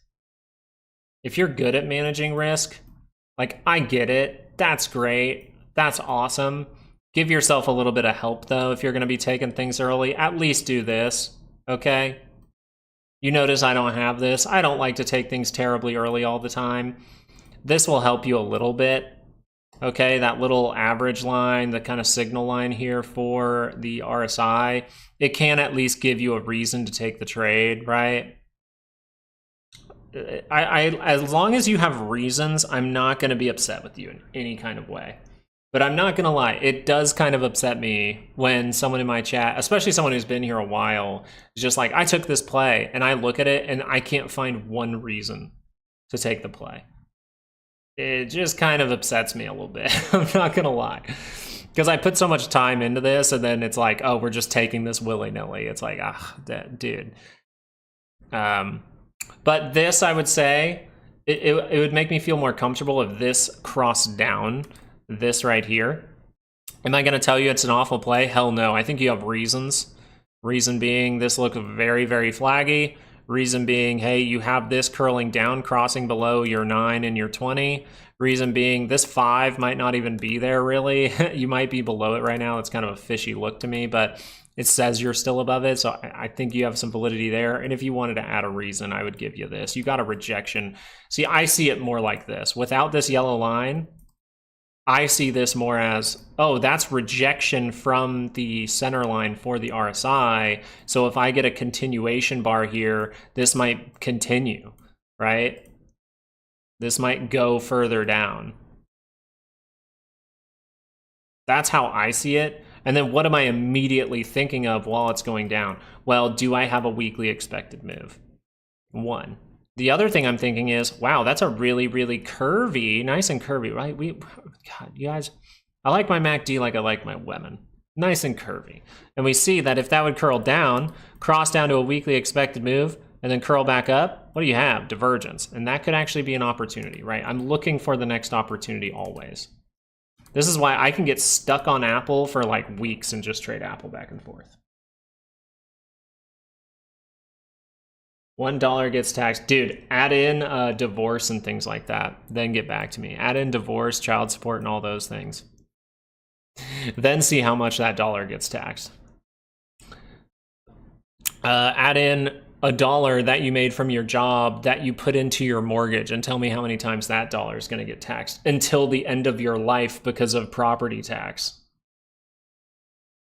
By the end of your life, that dollar is going to be like 20 cents. No worries, bro, we gambling. Anyway, I buy by a feeling. No, YS, you're smarter than that. You have some reasons. Your reasons are just a little different than mine, but I think You've been here too long to just be doing stuff random. It may seem random to you, but I think you have a pattern to your trading in some way. Glory Gaming, by the way, I know you asked about AMD. We did go over AMD during the breakdown at the beginning of this video. If you just click to the beginning of the video, kind of click through and scan over to AMD, we did go over that. Yeah. Dude, property taxes is a robbery. But I don't know. I'm even like there are like a couple of little things I can come up with for property taxes, but the rate that they're at is just insane. The rate they're at is insane. The only reason you would pay property tax is towards infrastructure, but your property taxes don't just go to infrastructure, and that's my problem. That's what I'm saying. It's just like your taxes should correlate to what they go to, like to what they came from in some way, if you're going to take it. Oh, it's from my income? Or like, why are you using it? Like, what can you make it make sense from my income?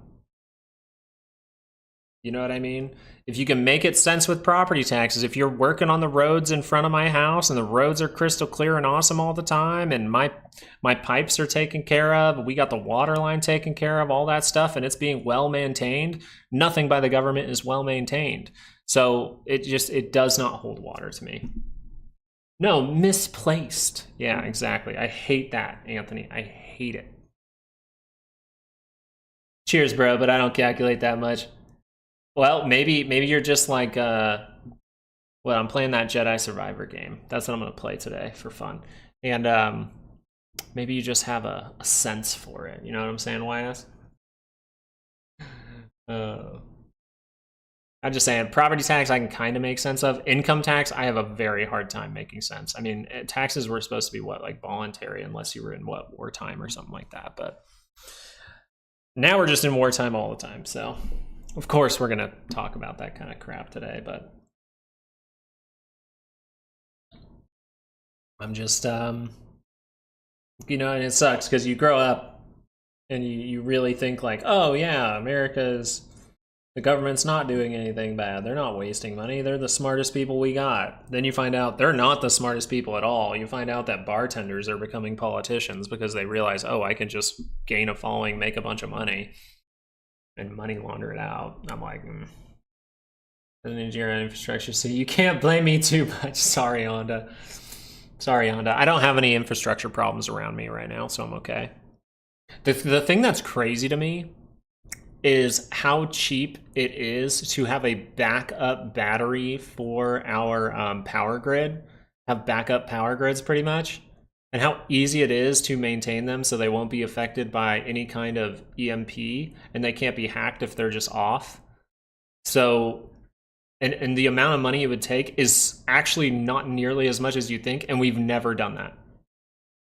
I can't remember who brought that up, but I thought that was crazy to me. I was like, so we're just scared at all times for our power grid when we don't have to be. That 24 billion that someone said we lost to homelessness or whatever, if that number's even real, by the way, I think it would cost about that much.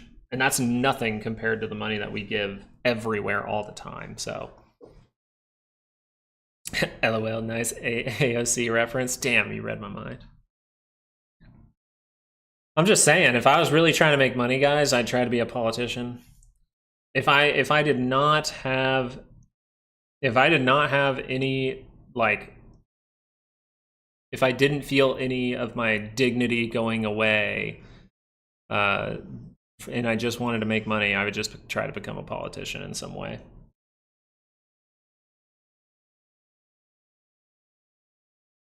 Yeah, throw my morals out the window, I'll become a politician.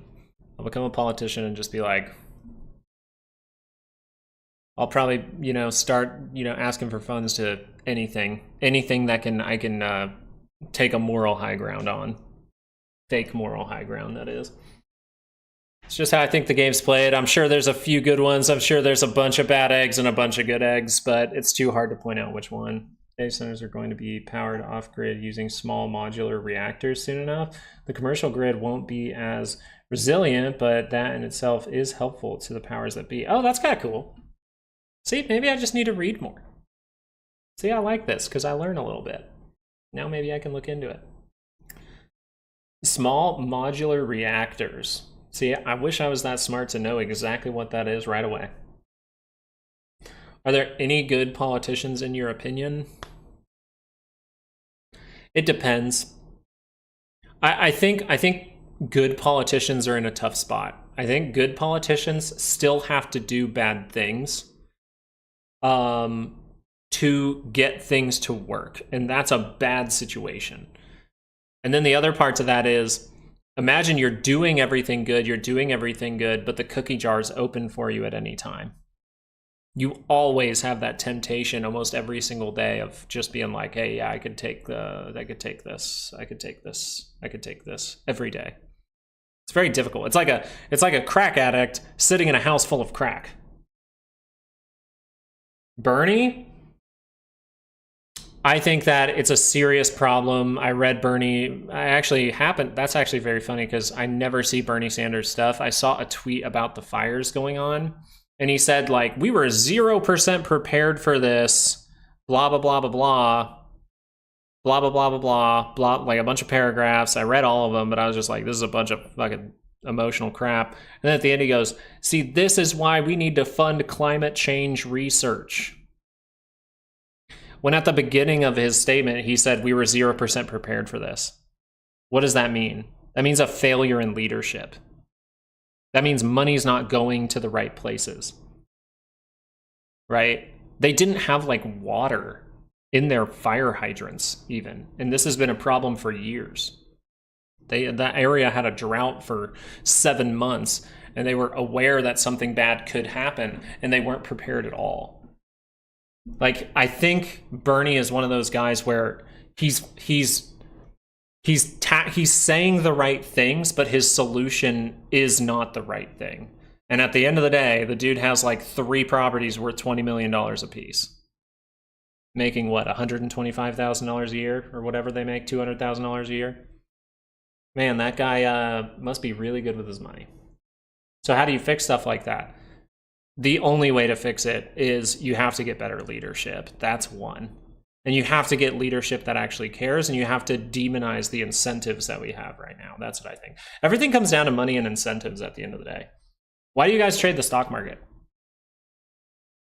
I mean, I think that could be true, Glory Gaming, right? I'm not someone who's versed on it, right? I think that it could be true to an extent. But us not being prepared for that, is that helping the climate change problem? Or if we were prepared for that situation with better leadership, would we have tackled that problem better? And can we actually help with that climate? You know what I mean? That's all I'm saying. What do I think they could do to improve things? Well, I mean, Bernie listed off a couple of things. Yeah, honestly though, Stockcracker, if you just stop wasting money, right? We have hundreds of billions of dollars per year that just we can't keep track of. Right? I think it's like, what? Even the Pentagon came out and just said, yeah, we don't know where these assets are worth hundreds of billions of dollars. We have no clue. They're like, not one piece of the $250 billion. Like, we have no idea. That's all they say, by the way. They don't answer questions. They just say, nah, we don't know. That's ridiculous. If you waste $1,000 of a taxpayer's money, you should be gone. That's my opinion. Yeah, Stockcracker. I'm not someone who's saying like this stuff's fake, this stuff's that, this stuff's that. I'm very open to other people's opinions all the time. I do have my own way of seeing things, but I think better leadership is a good way to do it.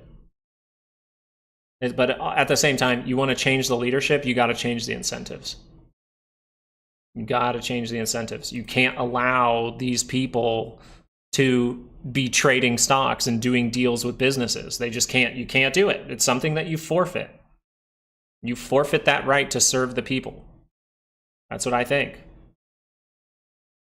Unless you have that portfolio before you're a politician and you're just doing 401k or something like that, okay. But I can't do it. you're creating incentives where it encourages bad behavior. Why do we keep losing billions of dollars? Well, because it goes back mostly, I would say, into someone's pocket that benefits a politician. That is a bad incentives. Why do we allow it to happen? And I'm not the guy that can solve it. That's the bad part. You know, that's the unfortunate part. I can't really solve it. All I can try to do is vote for the right person. But even voting for someone, it's just, you can't vote for your neighbor. It takes millions and millions and millions of dollars. The debt ceiling, dude, Alex, I love you, man. I love you, Alex, for saying that. Because we're talking about a bunch of little things. Alex is talking about the big thing. And he just silently comes in and goes like, hey, debt ceiling, guys. The debt ceiling is what I'm talking about. You don't want the debt ceiling collapse to affect stocks?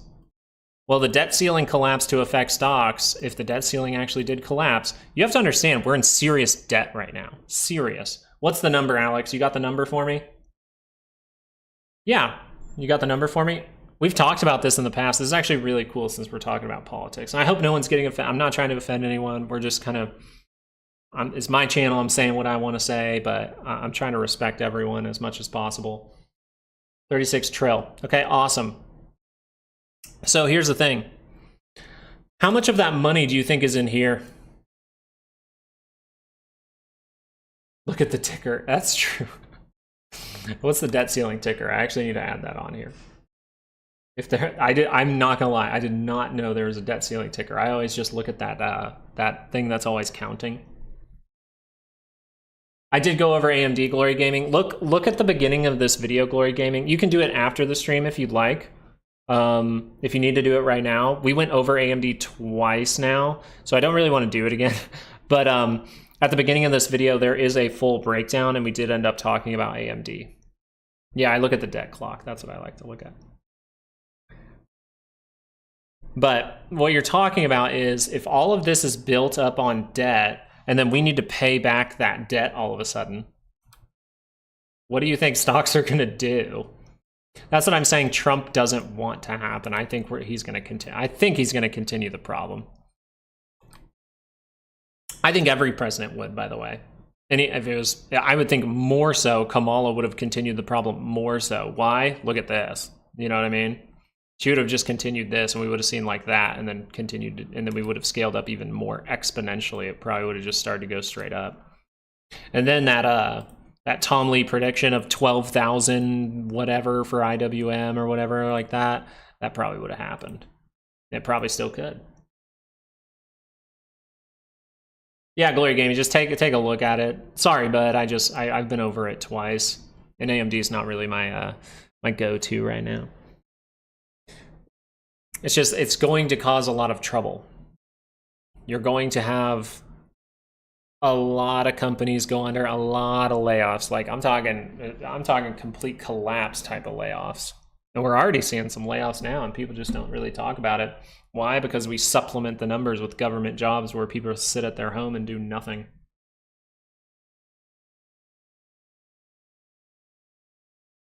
Oh yes, Anthony. Ask France, ask Germany, ask, oh, Japan.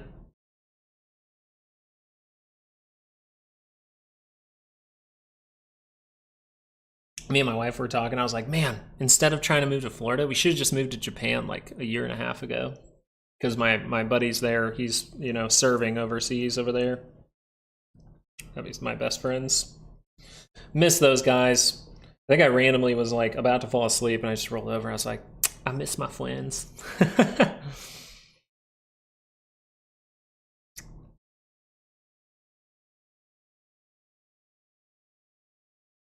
Yeah, Marshall, I think you got a point, but it's just you're either going to see us turn into someone who the $100 bill turns into the $1,000 bill, in my opinion, or we're actually going to see things change. Yeah, market's closed today, Matt, but we're still going over stuff. If you want a breakdown, guys, you can go to the beginning of this video and start up on the breakdown.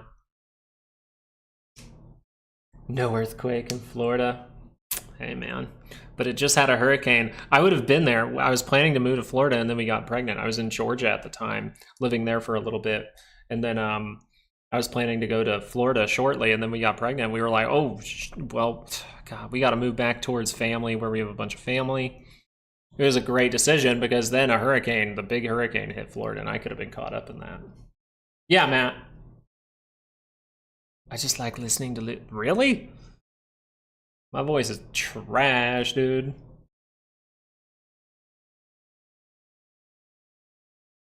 I remember asking you how to get into marketing. Do you remember Glory Gaming? Do you remember? You have your own business, or are you in corporate? I was corporate when I did that. Now I'm contract.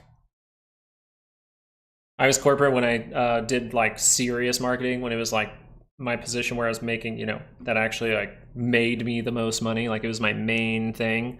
Now I'm kind of like splitting main things, right? I do trading. Trading makes me the most money. Trading, YouTube, and then the marketing position that I do have, I just have a few clients. I kind of get it from a company, but they just contract me out. Maybe you can work for me to learn. You're a software engineer? The thing that you need to understand about marketing, it's a lot about location. So the amount of money you can make is a lot about location and how like up to the times people are. Like people in this city that I'm at right now, we're always so behind. We're always so behind. Like I remember going up to potential clients being like, hey, I'll control your social media. And they were like, what? Social media is not that important. That was like 3 years ago. I remember when I got TikTok famous back in like 2022, it was 2020. I think it was 2020. It was when the COVID hit. I got TikTok famous. And people all around my city thought I was the weirdest dude in the world for making comedic videos on TikTok. And then I grew a huge following. And then now, what is everyone doing now? Now everyone wants to be TikTok famous here. And I'm like, man, you guys are just behind. Yeah, Kirk's saying Japan will get hit as well. I work with people that still use fax. Fax ain't the worst thing in the world.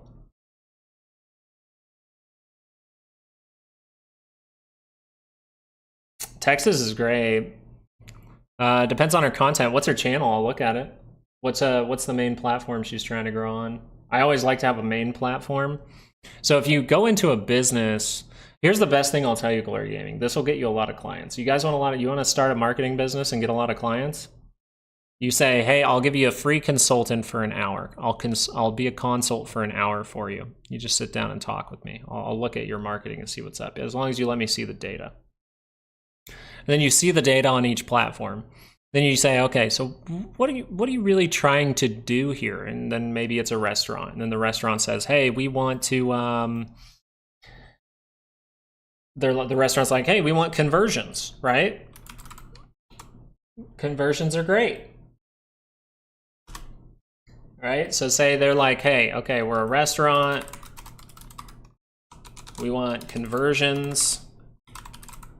And then they're going to tell you something. You're going to say, okay, well, what kind of client would get you a convert? Well, first of all, what is a conversion? Okay, that is one table is a conversion. Learn SEO. That's very good too. You have to learn SEO, but you know, let's get real. It's a lot easier now. You have AI. You can literally go look at Google Trends or look at keywords and then just type it in on AI and say, hey, make a thing with these keywords. That's what I do. That's what I literally did for YouTube. I did tweak some things within it, but yeah, YouTube was all organic, no ads, no nothing. So then you say conversions. Okay, restaurant conversions, awesome. Then you go down and you go, okay, from those conversions, what is your target? Actually, I'm in all caps. Target audience for a conversion, right? Using AI to give people answers. SEO is still useful. As long as people are searching, SEO will be useful. You still, I would say, need it, but it's much easier to do. It'll take you 15 minutes. Literally sit down on your website, look for the keywords, If you have good data on your website, you can even look for what those people are searching for, but you can use keywords that way. Working on our blog. Blogs. I used to write full blogs. Now, dude, I wish I was still, like, part of me wishes I was still with that marketing company, because I was writing 5 blogs a week, like from scratch, because I'm super creative, so I can talk very well and get people reading. But from this point here, you go conversions. Okay, it's one table. Well, what's your target audience? They may tell you our target audience is like, say, 21 to 30, say male. But then I want you to look at their data. What does the data say? The data says that the most people that come in are actually, say, 32 to 40, and maybe they're female. So what do you have to tell that person? You have to say, hey, I think you're targeting the wrong audience. What kind of restaurant are you again? Like, what's your main selling point?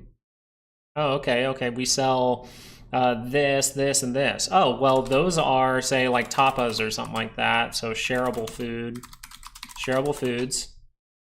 And we notice that people really like our best-selling thing is we are connected to a local wine company. And so we sell a lot of wine. Well, then right away, I know that their marketing is not correct. Right away, I know their marketing is not correct. And now I have something to go off of. And I go, okay, I immediately can make their business better. At the end of the day, marketing, you're not trying to get money from them. You're trying to make their business better, right? You're trying to make their business better, and they will pay you to do that. If you just go in and say, I'll control your social media and nothing happens, well, then if that client keeps you, then congratulations, you got lucky and your client's not very smart. Okay? But the other thing you'll ask after that is, let me see your content. Let's go through your content, right? We go through the content and you say, okay, what posts got the most reactions? Not even conversion. You just want to see what saw the most eyes. Okay? And then you would say something like this. This is what most of the time it is in every restaurant that I did. It was this. They are focused on pretty pictures of food or a drink. That's what they're most of the time focused on. This is most of the time wrong. Every single business, if you go in and you can get them to think about this, or maybe you don't give this away, but you do this.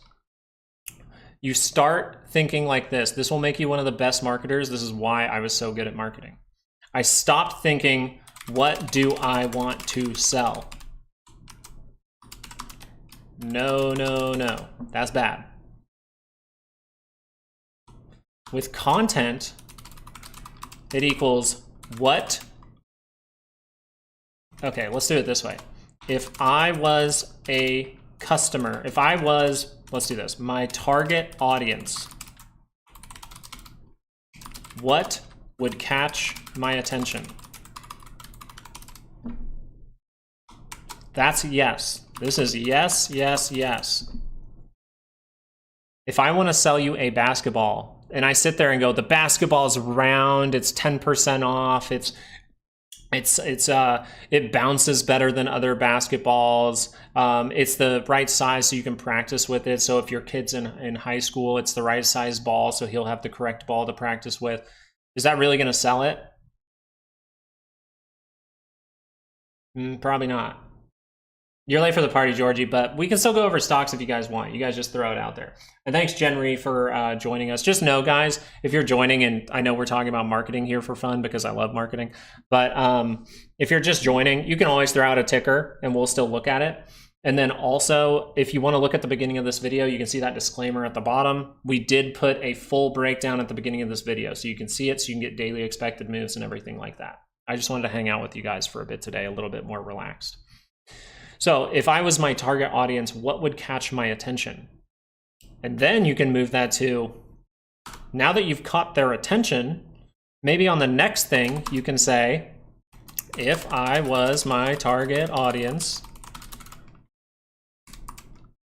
What would entice me to come in to the restaurant?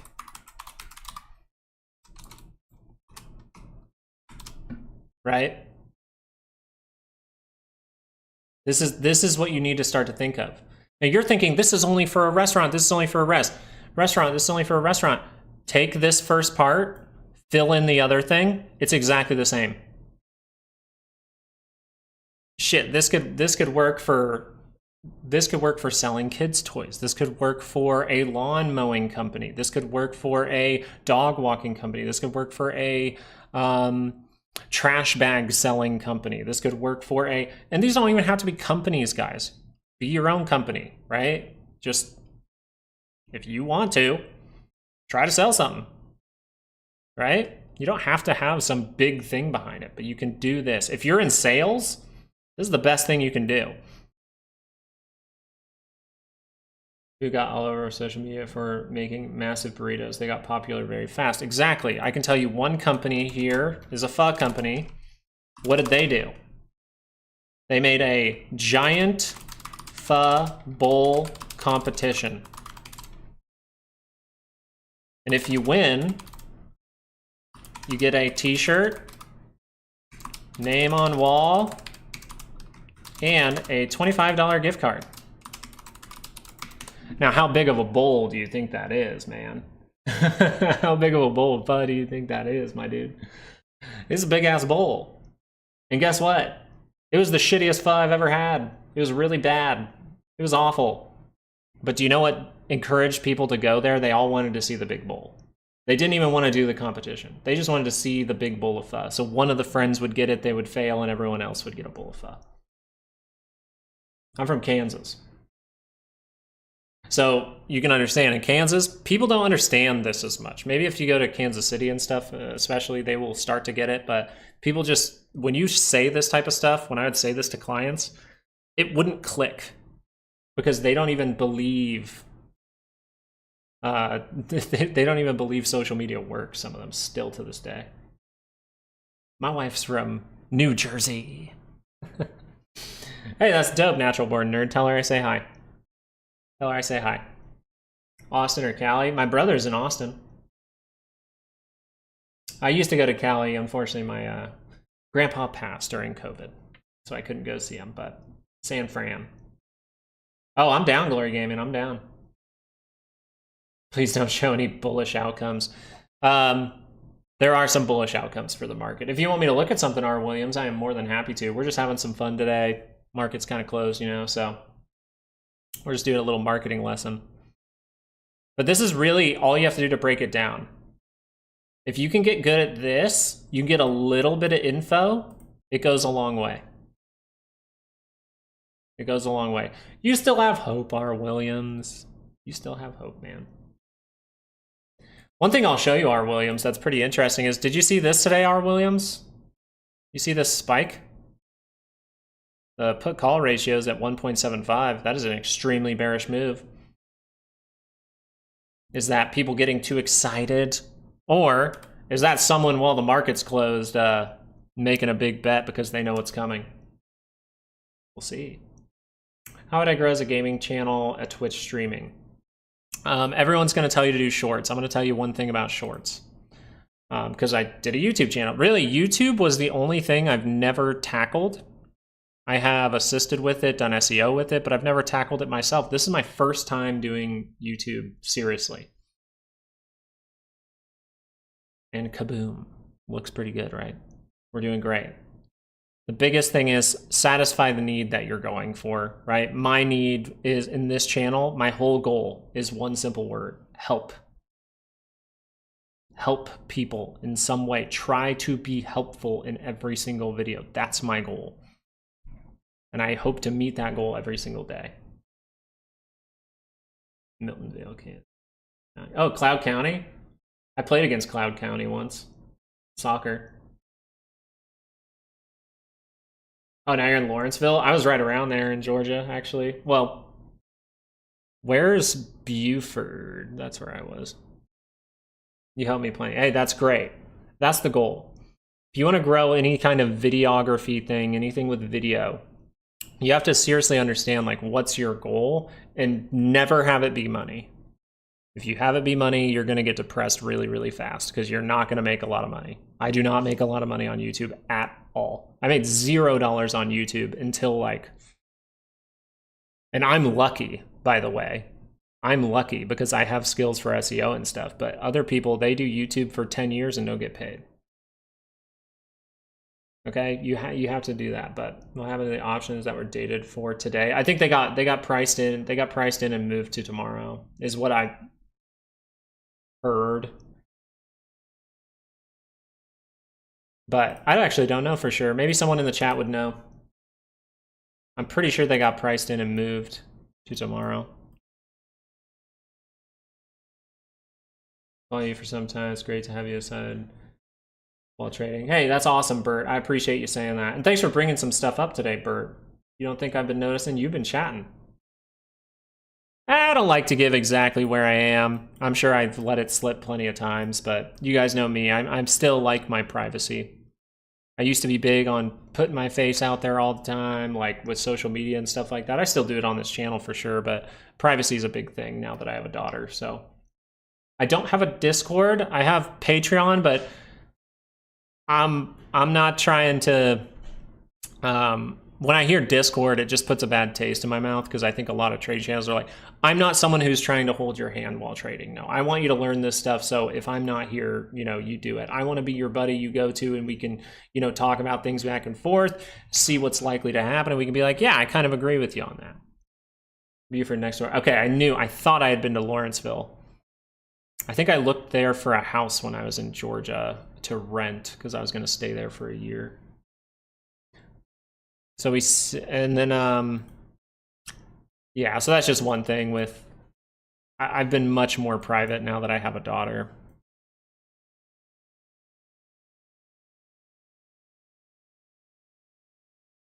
Yeah, natural born nerd, give me 1 second. Are we seeing bearish momentum? Would we think it's overextended or still some time to go? What you're really trying to get is an answer for now, Pac-Man. You're trying to get an answer if this is a higher low or not. I have like 3 jobs, technically. Trading's the main thing. Trading's the main thing that I do, but I work in marketing, and then I also do YouTube as well now. So, but I would say yes, I am a full-time trader, yes. Trading's the thing I do the most. It's just, the thing is, man, because of my trading style, if I did nothing else, I would just like be sitting around. I would just be like sitting around. Let's see how much. I mean, it depends on the environment. When we were in a bear market, I was making shitloads of money. I was making $10,000 to $20,000 a month. I would say $5,000 to $20,000 a month. But then during the bear market, I was only trading. I was really doing marketing on the weekends only, because trading was much more active. Yeah, I'm someone who does not take a bunch of risk. I am fine with growing slowly. You're a dad. Yeah, 4 jobs, Justin. Thanks for shouting that out. But it fluctuates, you know, in this environment. I know it looks like we are, yeah, I do options, but I keep it very risk managed. That's something we talk about a lot on this channel. Like, we talk a lot in the course, we talk about it this way. If I was starting with $10,000, I would only use $1,000 for options. I would not be using all $10,000 for options. If I wanted to do options, okay, I'm doing $9,000. 90% of that would be investment of some way. If it's a good time for that, $1,000 would be options. So if you think about that, you can maybe calculate some money moves, that some potential money that I have. Daily? Daily, I don't do 0 DTE. I'm a position guy, and that's what I was talking about. I was like, if I didn't have other things to do, like YouTube and market, like if I didn't have those other things to do, I'd probably be more bored than anything. I'd probably just do. But the thing is, I'm talking about a scenario where I'm not doing YouTube. I'm only trading. I'm I'm more of a position guy. Sometimes I'll see one trade in a month. You know what I mean? So I would have a lot of downtime. That's just a waste of time while I'm still relatively young.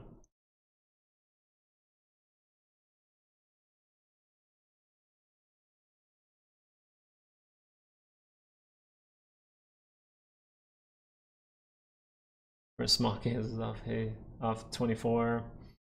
Where the welcome sign and the farewell, thanks for coming, is the exact same sign. The 389K, you're buying shares. Yeah, you can trade with shares. It minimizes your risk. It minimizes your risk a lot. And it could mean if I'm seeing a daily thing, right? Let's not do this. These are smaller times, right? So smaller positions for me as we approach the market top. And then you can downsize positions in a bear market, but I was very confident with it, so I ended up doing it. So I'm more so talking about is like here, if you see one of these moments, right here, we made a weekly divergence. This is where I put, say if I had 10K, I'd put 9K in and then just let it ride. But then I might do options in between here with the 1,000. That way, if you completely lose it through the options, say by the time you're here, well, you probably already made the potential, the $1,000 pretty much back, right? 12%. It minimizes your risk while allowing you to practice options. And then you realize very quickly, oh, options are a rough game. Do I even want to do that? Or would I be better off just investing and maybe doing a little job on the side or something? Or doing a main job and doing this on the side as an investor. So yeah. It's a way to minimize risk immediately with position size, and that's why I like it. What Jim Cramer say about the market? Didn't he say like Bitcoin's going to new all-time highs?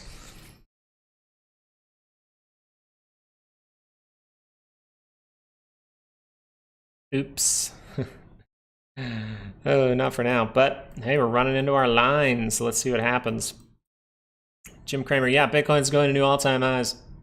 Shit.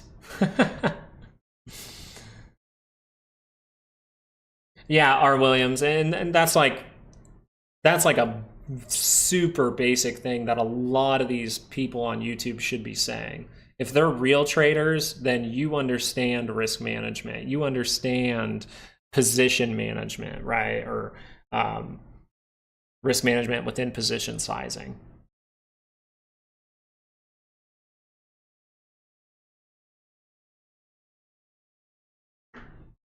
I don't do futures. How do you keep consistent in your trading? Just make sure you have those hard rules for you. I think for like a whole year, I had a whiteboard and I had my reasons for taking a trade.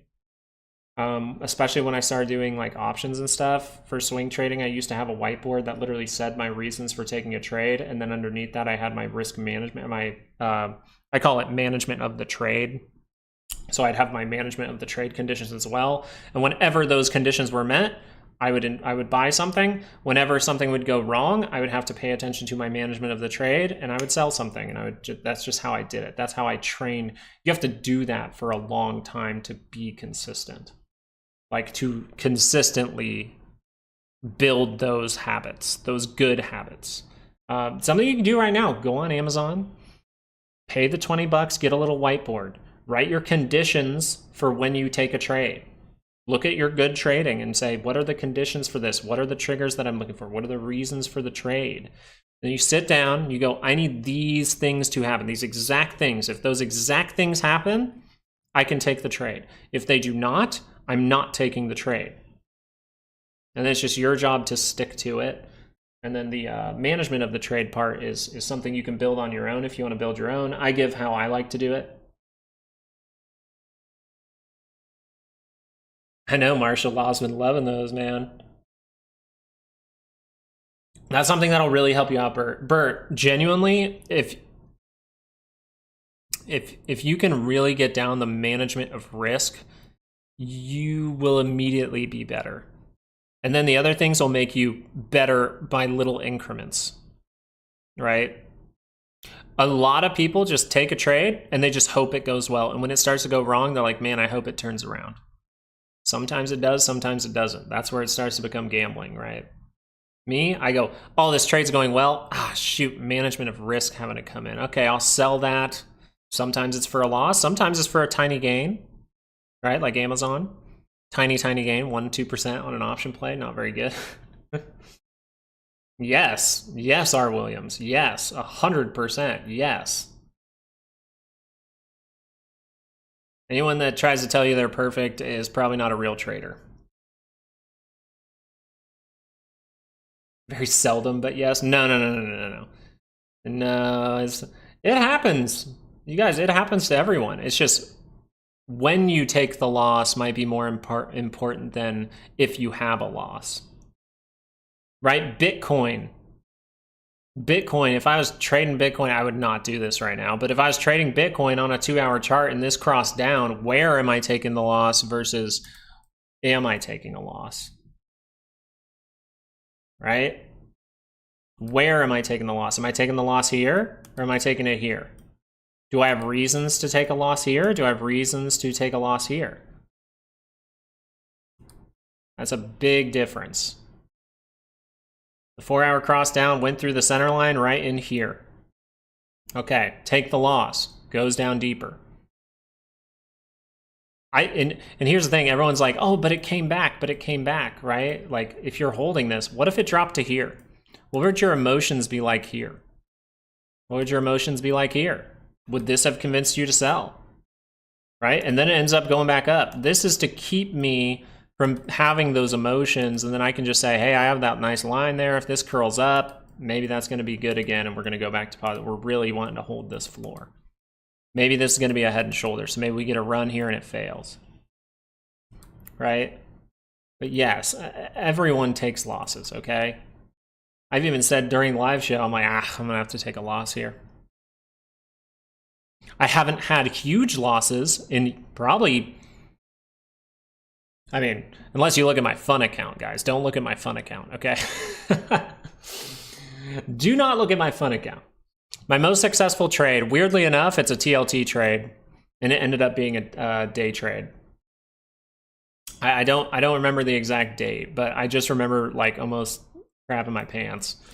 I'm not rich enough that, like, if I made $15,000, I took a trade, bought an option trade on TLT. Let's just say it's something like this, right?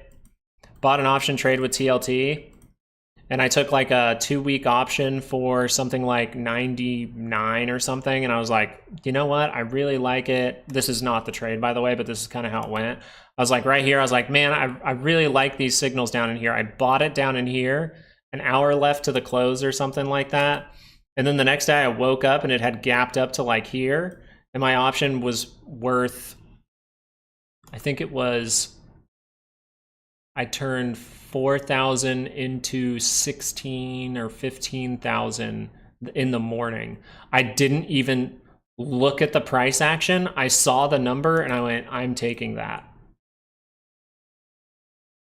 I did not even look at the price action. I just saw the price action gap up. I looked over and I go, okay, I'm selling that. But if you look at my fun account, that's where those little $100 gambling plays. That's how I get my gambler side out. Yeah, so I turned 4 into about 15 or 16 in a matter of 12 hours, if you will, about 16 hours. But I still had the position for 2 weeks out. I still had all my reasons to take the trade. I still had this, I still had this.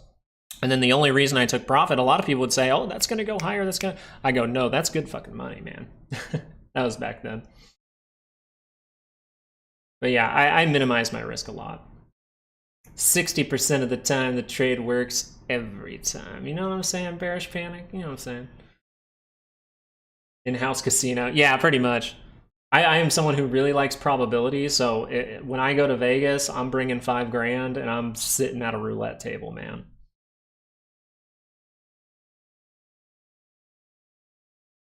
Was the trade in August? No, it wasn't. It wasn't this past August. I would have remembered. It was like, I think it was in the bear market at some point. No, this is not it. I think it might have been here. 2022. I think it might have been here, which is crazy. Isn't this wild? That looks almost identical to this. Whoa, that's weird. Oh, it's close, but no cigar. See that same setup? Man, we'll see if that ever happens again. I'm down for it for sure, but no.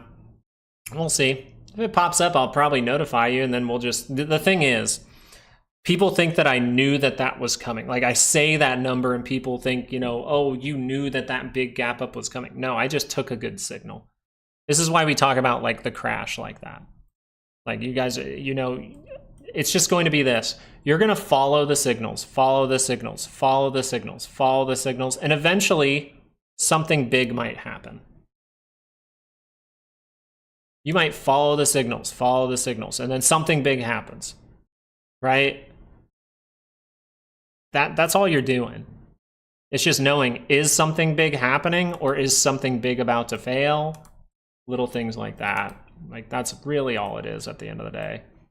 It's like, if you're following the right signals, you're following your risk management, you're going to catch a big move every once in a while, and that's it. The move will be a little bit bigger one time.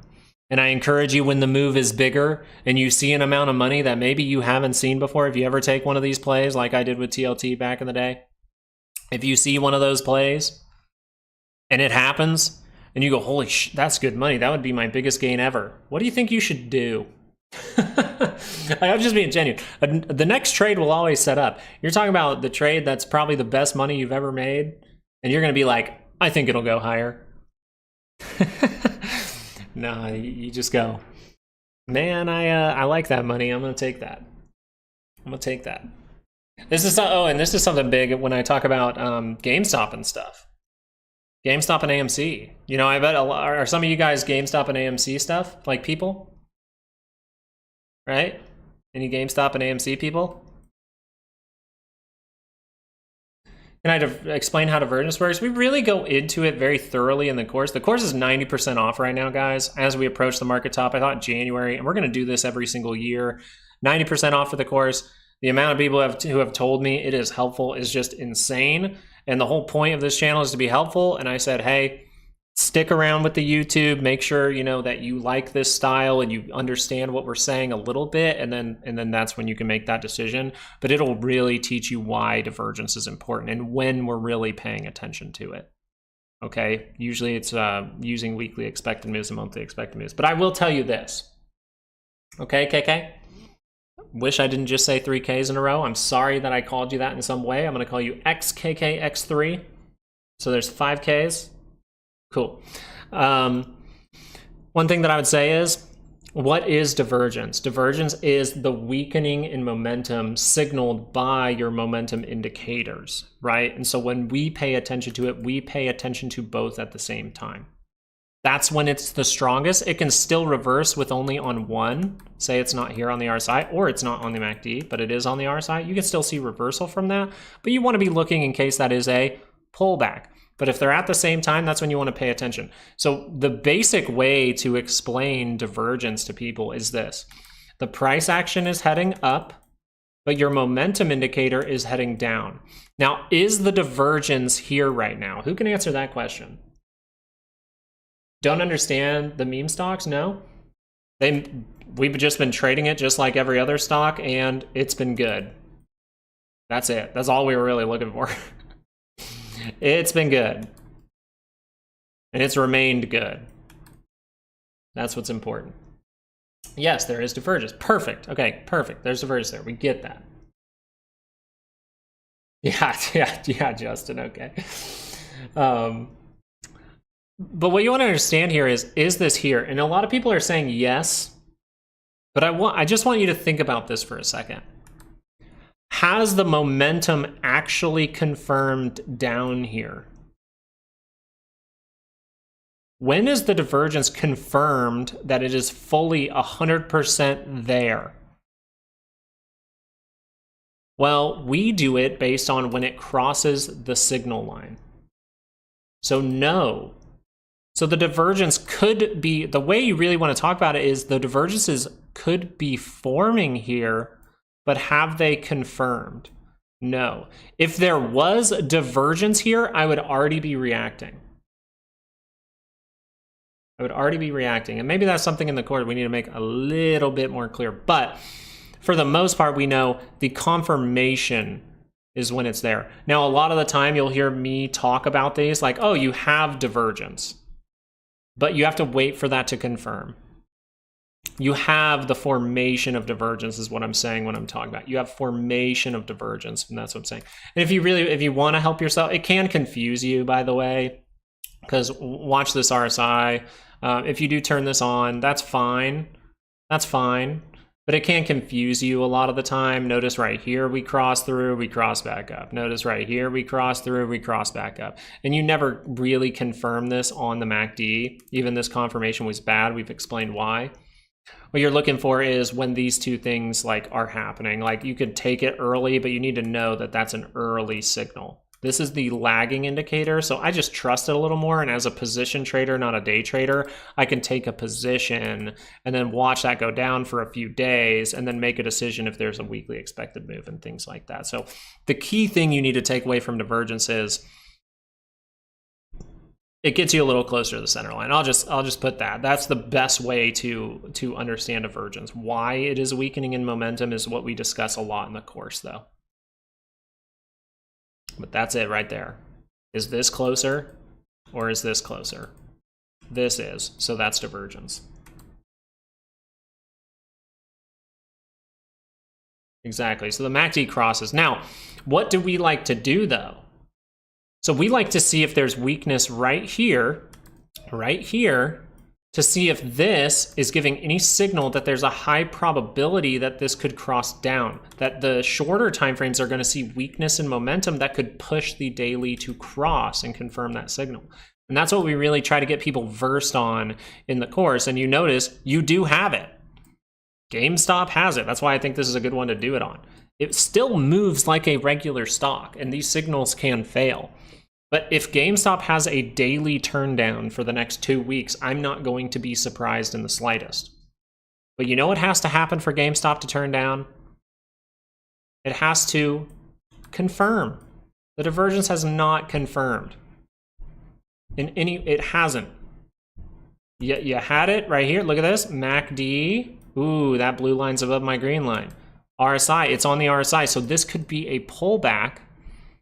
It could be something bad, but I want to see if it's just a pullback. Ends up being a pullback, we're still in the upward direction.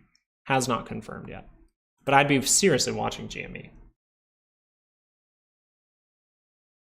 But thank you for saying that, Jeff. Really appreciate it. And thank you for the question. That is a great question. It's a very good question. Why is divergence important? It's to us, to people who have been here a long time, it might be a basic question, but it's always good to remind us. Oil Maurice ended up seeing that all in GME, then you might be paying attention to this signal. And you might not care. If you're the perfect GME investor, if you really understand the problem, then and you manage position size like I did, that's all I'm doing. I trade the thing with options, but I also just hold the stock. Do you know what's the easiest way to not be scared of GME in any way if you think some kind of big squeeze is coming? Well, my buddy, I always talk about my buddy with him. My buddy has the perfect mindset. I told him the problem. I told him what could happen if the problem comes to light. And he goes, oh, okay, cool. So I should just buy some, like if it's a little cheap. And I go, yeah, if you want to. Then he goes, oh, okay, cool. And like, do I just like sell it if it goes up? I go, well, pick a number that you would like to see. Let me see if that number makes sense. Okay, makes sense. Yeah. If it hits that number, you can hold it for the next 5 years. If it ever hits that number, do it. And he managed his position size. That's it. Did the same thing I did. So this turns down bad. But it's just right now you have a 2 hour that's positive, you have a daily that's positive. Like it's a good recipe for success. The only thing you need is a 30-minute curl up, and look how close that is to the center to breaking out of the crazy area. But it's towards a Friday. That's what's unfortunate. Options have a huge options are a huge deal for price movement. Options are a huge deal for price movement. That's like the whole, when people say grabbing liquidity from a certain area, blah, blah, blah, blah, blah. Why do you think we gravitate towards call walls and put walls and things like that? It's because there's a bunch of orders there. There's usually a bunch of orders there. There's a bunch of profit taking that can be there as well. But if there's a, like, the thing is, and a lot of people with GME don't understand market manipulation, which is huge. There is market manipulation, but it's not manipulation in that, and I've said it before, but it's not market manipulation in that the market, and I've said this before, but it's not correct. The market maker is just pushing a button and pushing price somewhere. I said it seems like that a lot lately sometimes, but that's technically not correct. It still takes orders. It still takes buyers. It still takes sellers. Why do you think people pay attention to volume profile?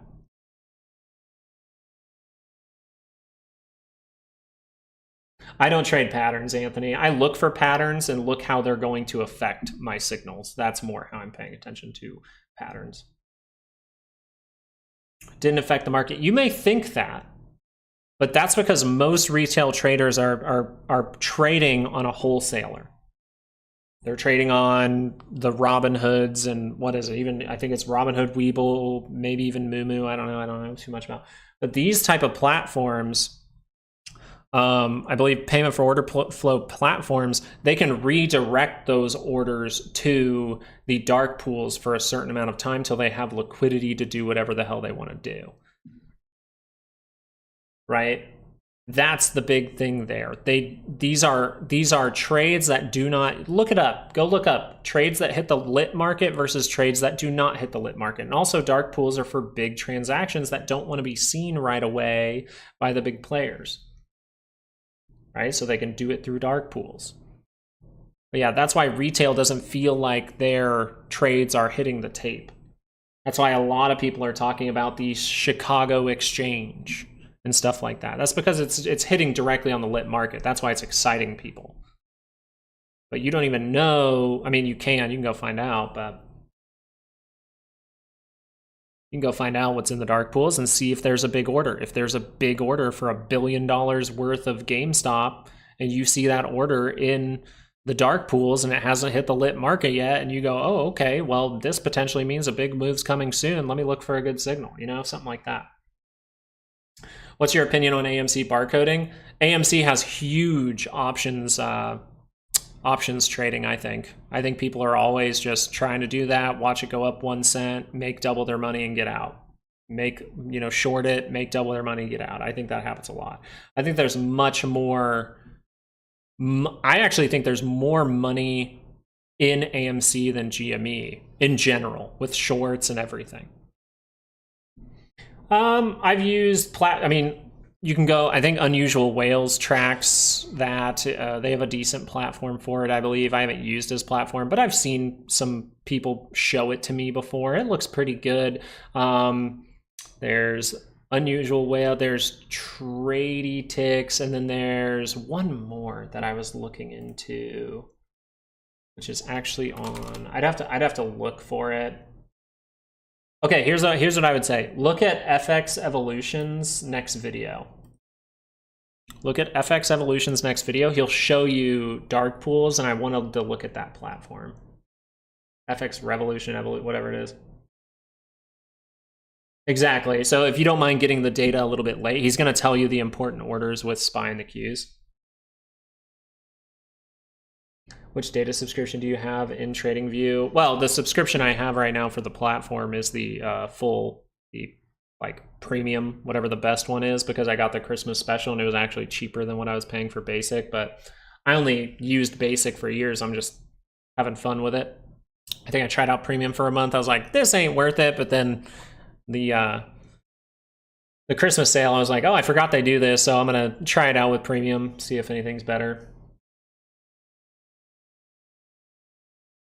Patty, what'd you say? Patty said option strat. I don't know if you sent a link or something, Hattie. I'm not able to see links. I don't know if I saw your last message before option strat. Are bots useful? What kind of bots? Found him a couple weeks ago, and then I found your channel, and you guys are the only two trading channels I watch now. Hey, that's great. I mean, I've tried to learn from a ton of channels before. We do things very differently. He finds a lot of great data, but we do things a lot differently, in my opinion. But he does grab great data for you, and I think it's great.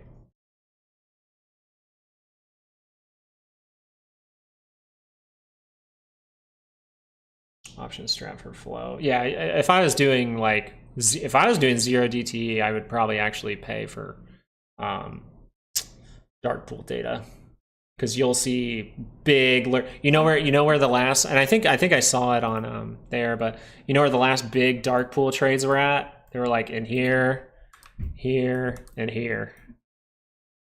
Huge ones. Hey, thank you for saying that, KK. I appreciate it. Worry from the stocks channel is where I started. I don't know. There's so many channels called like the stock market live, stock this, but there's a few people that I think probably are good overall. It's just we're totally different. Like the stock market live channel, I used to just sit in there and chill and work and trade and sit in that chat for a little while. I never really talked. Actually, I don't think I talked at all. Yeah. Oh, Josh, that's it, Josh. Yeah, he's chill. I think his voice is interesting. It's kind of a captivating guy, I think. But he's pretty based, and that's the thing. He's not trying to sit there and tell you he knows everything, which I think is very refreshing. That really is nice. That's some of the things, like I'll have some fun and I'll look at some AMC and GME YouTubers, and I'm just like, does this person know anything? Like, or are they just like reading Twitter and then saying stuff? Yo, he's good at news. I would say that. He's way better than me with news. He is always tracking that. I know at the beginning of the day, he always gives like the top 10 stories or something for the news. Warriors Trading Channel? I have not. I'm not saying all GME and AMC channels are bad. I'm just like, I just do not see. It's more their attitude sometimes and stuff like that. It's like if you go look at a GME guy and go look a year ago, or go look 3 months ago, the title will be "Squeeze Happens Tomorrow." Ross Cameron will give you a heart attack. Oh shit. Oh God, I'm scared. You guys are making me scared to go check on these channels. Trades penny stocks and he claims he turned 600 into 14 million in like 7 years or so.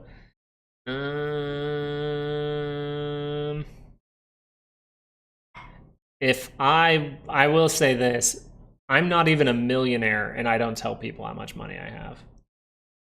It's just like an unwritten rule. Like, don't your parents tell you, like, hey, I don't know why, but they're like, you know, don't tell people how much money you make.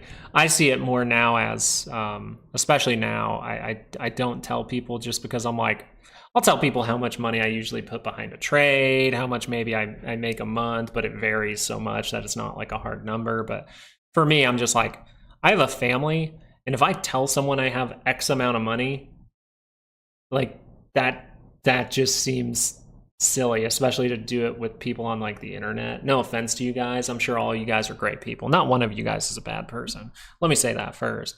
But but still, it's just like, yeah, might not do that. Wait, I'm sorry, he charges 800 a month. Well, if he charges 800 a month, then he's probably not a millionaire. Yeah, I don't think if you're charging,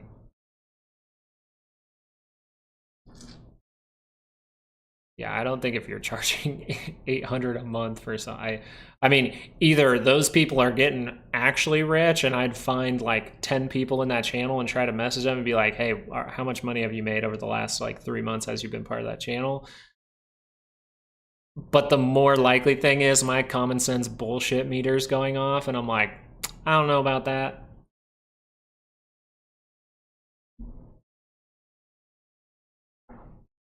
Thanks for all the work. Hey, you can still go watch Josh. I think Josh is great. QBTS CEO statement on Fox today. Do you think it will be enough for QBTS to bounce back up? Matthew, can you post that statement, please? Can you send me the statement? Or like at least the summary? I'll go look.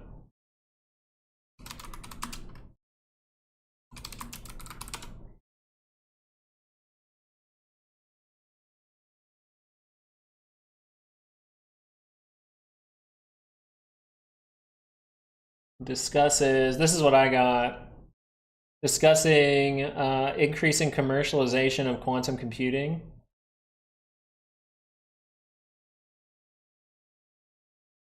Okay, QBTS. All right, cool. So let's look at the ticker and let's look at this.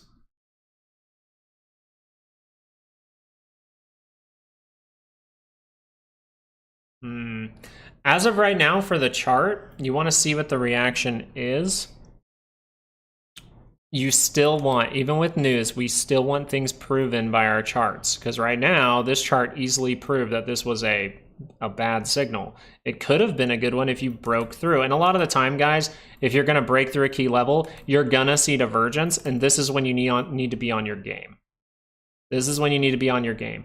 Did this signal turn down and reject from the high? Yes. So is it likely to break through if this 2 hour is crossed down? No. So right here, you should have every inclination of we are at serious resistance. We've coiled up. A big move is coming. And if we break to the upside, hey, everything's good. But right now, my indicator is pointing down. Let's see the 30-minute. Even the 30-minute failed to cross. There was no reason for an upside play here. That's first. Second, it can be beneficial for the stock. I think it's in an area where you've built back to where you can bounce from. But I would really be looking for, if we get to 5-day, just watch your signals. You don't have a strong base, so you could always curl down. Make a strong base, whether that's a big move up with some good news and a higher low, or a lackluster move up and a drop again to make that a double bottom or some kind of divergence. Because if you don't make those things, you are more likely to just continue what you're doing right now.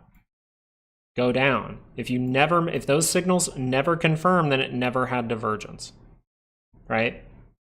Because a stock, like, think of it like this. If you think of it like this will really clear it up on if the divergence is actually there or not. This is actually probably a good way to do it. My brain's clicking right now. Okay, how would the chart look if there was a divergence?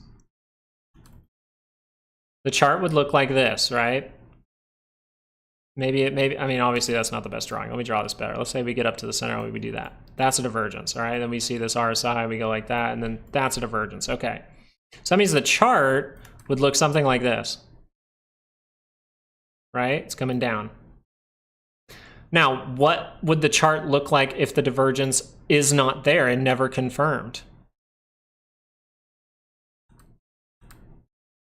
All right, let's go over that part. Now let's say the divergence was never there, right?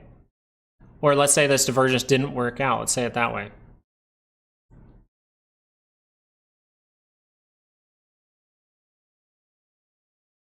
It's not there.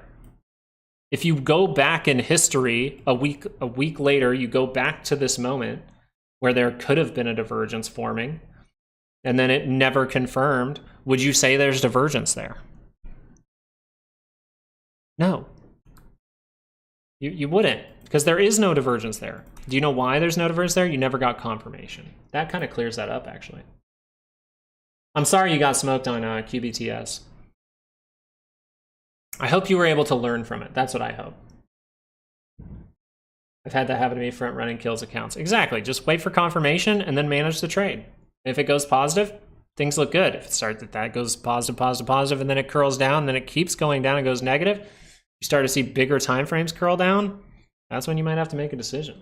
This is live short Fridays. We came on for a little bit today. There is a breakdown for January 10th, aka tomorrow, at the beginning of the video if you want to watch the full thing, if you want daily expected moves and stuff like that for the SPY and the Qs.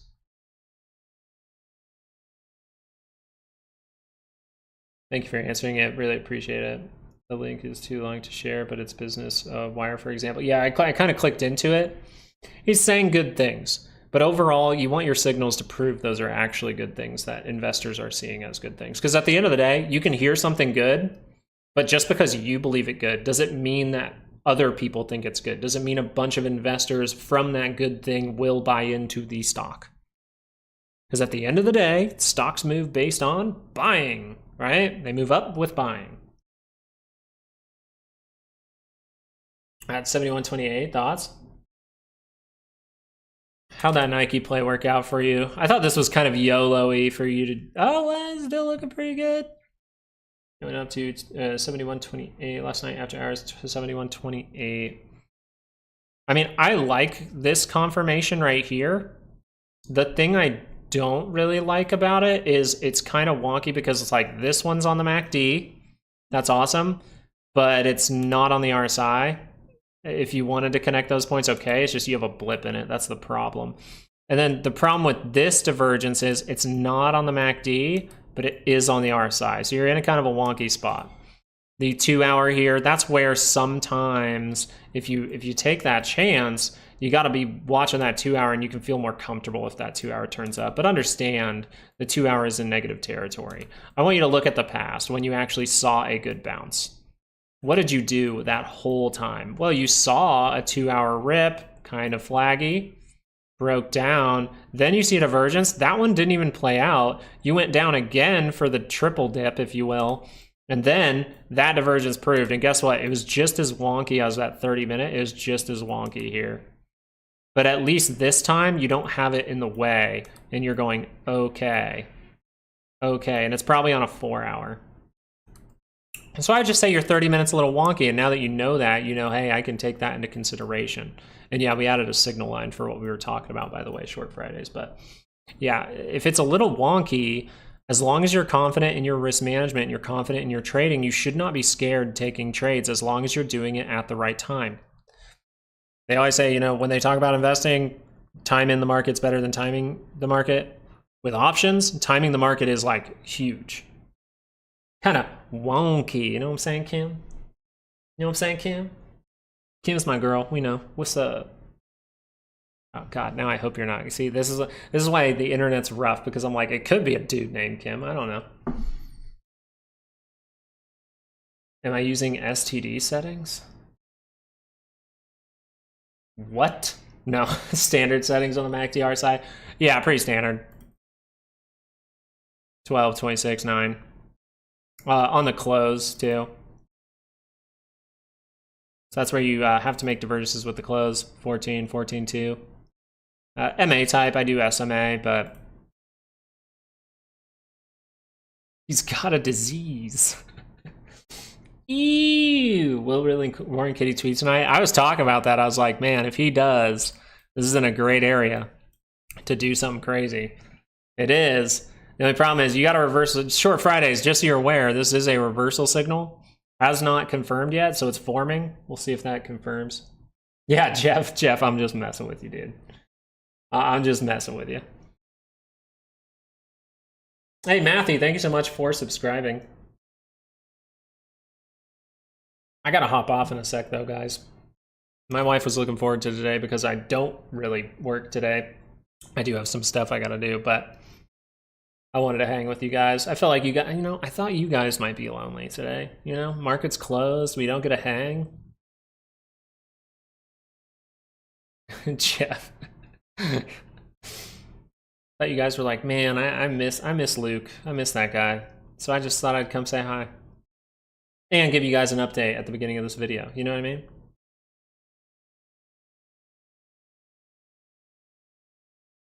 The wife trying to get another paid lunch. Yes, she always is. I should go upstairs, actually. I'm probably pissing her off. We got to get out. We got to get out before this storm hits, so I actually probably got to go, honestly.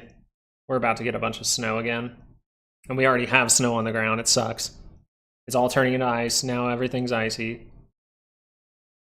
Yeah, so I'll probably end it there, but if you guys want to look through the beginning of this video, especially short Fridays and people that came a little bit later, guys, look at the beginning of this video. We talked about some good stuff on a lot of stocks. We talked about the outcomes that could really happen due to our daily expected moves tomorrow, so we'll pay attention to them. And daily expected moves have been posted to Patreon. Okay, so if you want those daily expected moves, you guys can go to the Patreon right now. Try it out for $7, right? If you don't like it, there's no hard feelings. Come into my chat, say, hey, I just don't think it was a good fit for me. That's perfectly fine. That's why it's not $800 to join a Discord. It's $7. I want it to be helpful for you, okay? So if you want to give it a try, give it a try. If you don't, you don't. It's not a big deal. I think it would be very helpful for you. A lot of people have seen it as very helpful. Heard such good things after introducing a lot of people to weekly expected moves. I love it for you guys. I really do. But make sure it is helpful for you. I don't want to waste even $7 of your money. I treat your guys' money very, very seriously. That's why I'm very thankful whenever we get any kind of donation on this channel. And my wife's very thankful for you guys. I think, you know, I like you guys. I think my wife likes you more because every like once a week I come upstairs and I go, hey, Richard wanted to buy you lunch. Hey, Short Fridays wanted us to go get lunch together. And she's just like, this is the best. So thank you guys for really making this channel a great community, not only for just us in here, but for my family as well. We do have conversations about you guys because you guys literally treat us to lunch sometimes, and I think that's fantastic. So thank you guys so much for joining today. I really do appreciate it, and I hope you guys have all the luck in the world trading tomorrow. We will be live tomorrow morning to watch that stock market with you guys, right? Let's see what happens with it, and we'll try to figure out where this is going, but we always know the best way to keep playing this game is trade like water and manage that risk, and we'll be just fine. All right, guys, peace out. I'm going to log off right away, guys, so say your byes. I'm out of here. Peace out. Bye, Kim. I kind of figured you were, Kim. Now I'm going to go play some Jedi games while it snows outside. You know what I'm saying? Guys, have some fun today, all right? Don't overdo it. Treat it at least a little bit. Couple hours. Treat it a little bit like a day off, all right? Maybe treat yourself to a nice meal today, right? I came live today to give you guys a little fun, so go treat yourself to a lunch, all right? Peace out, guys. Bye.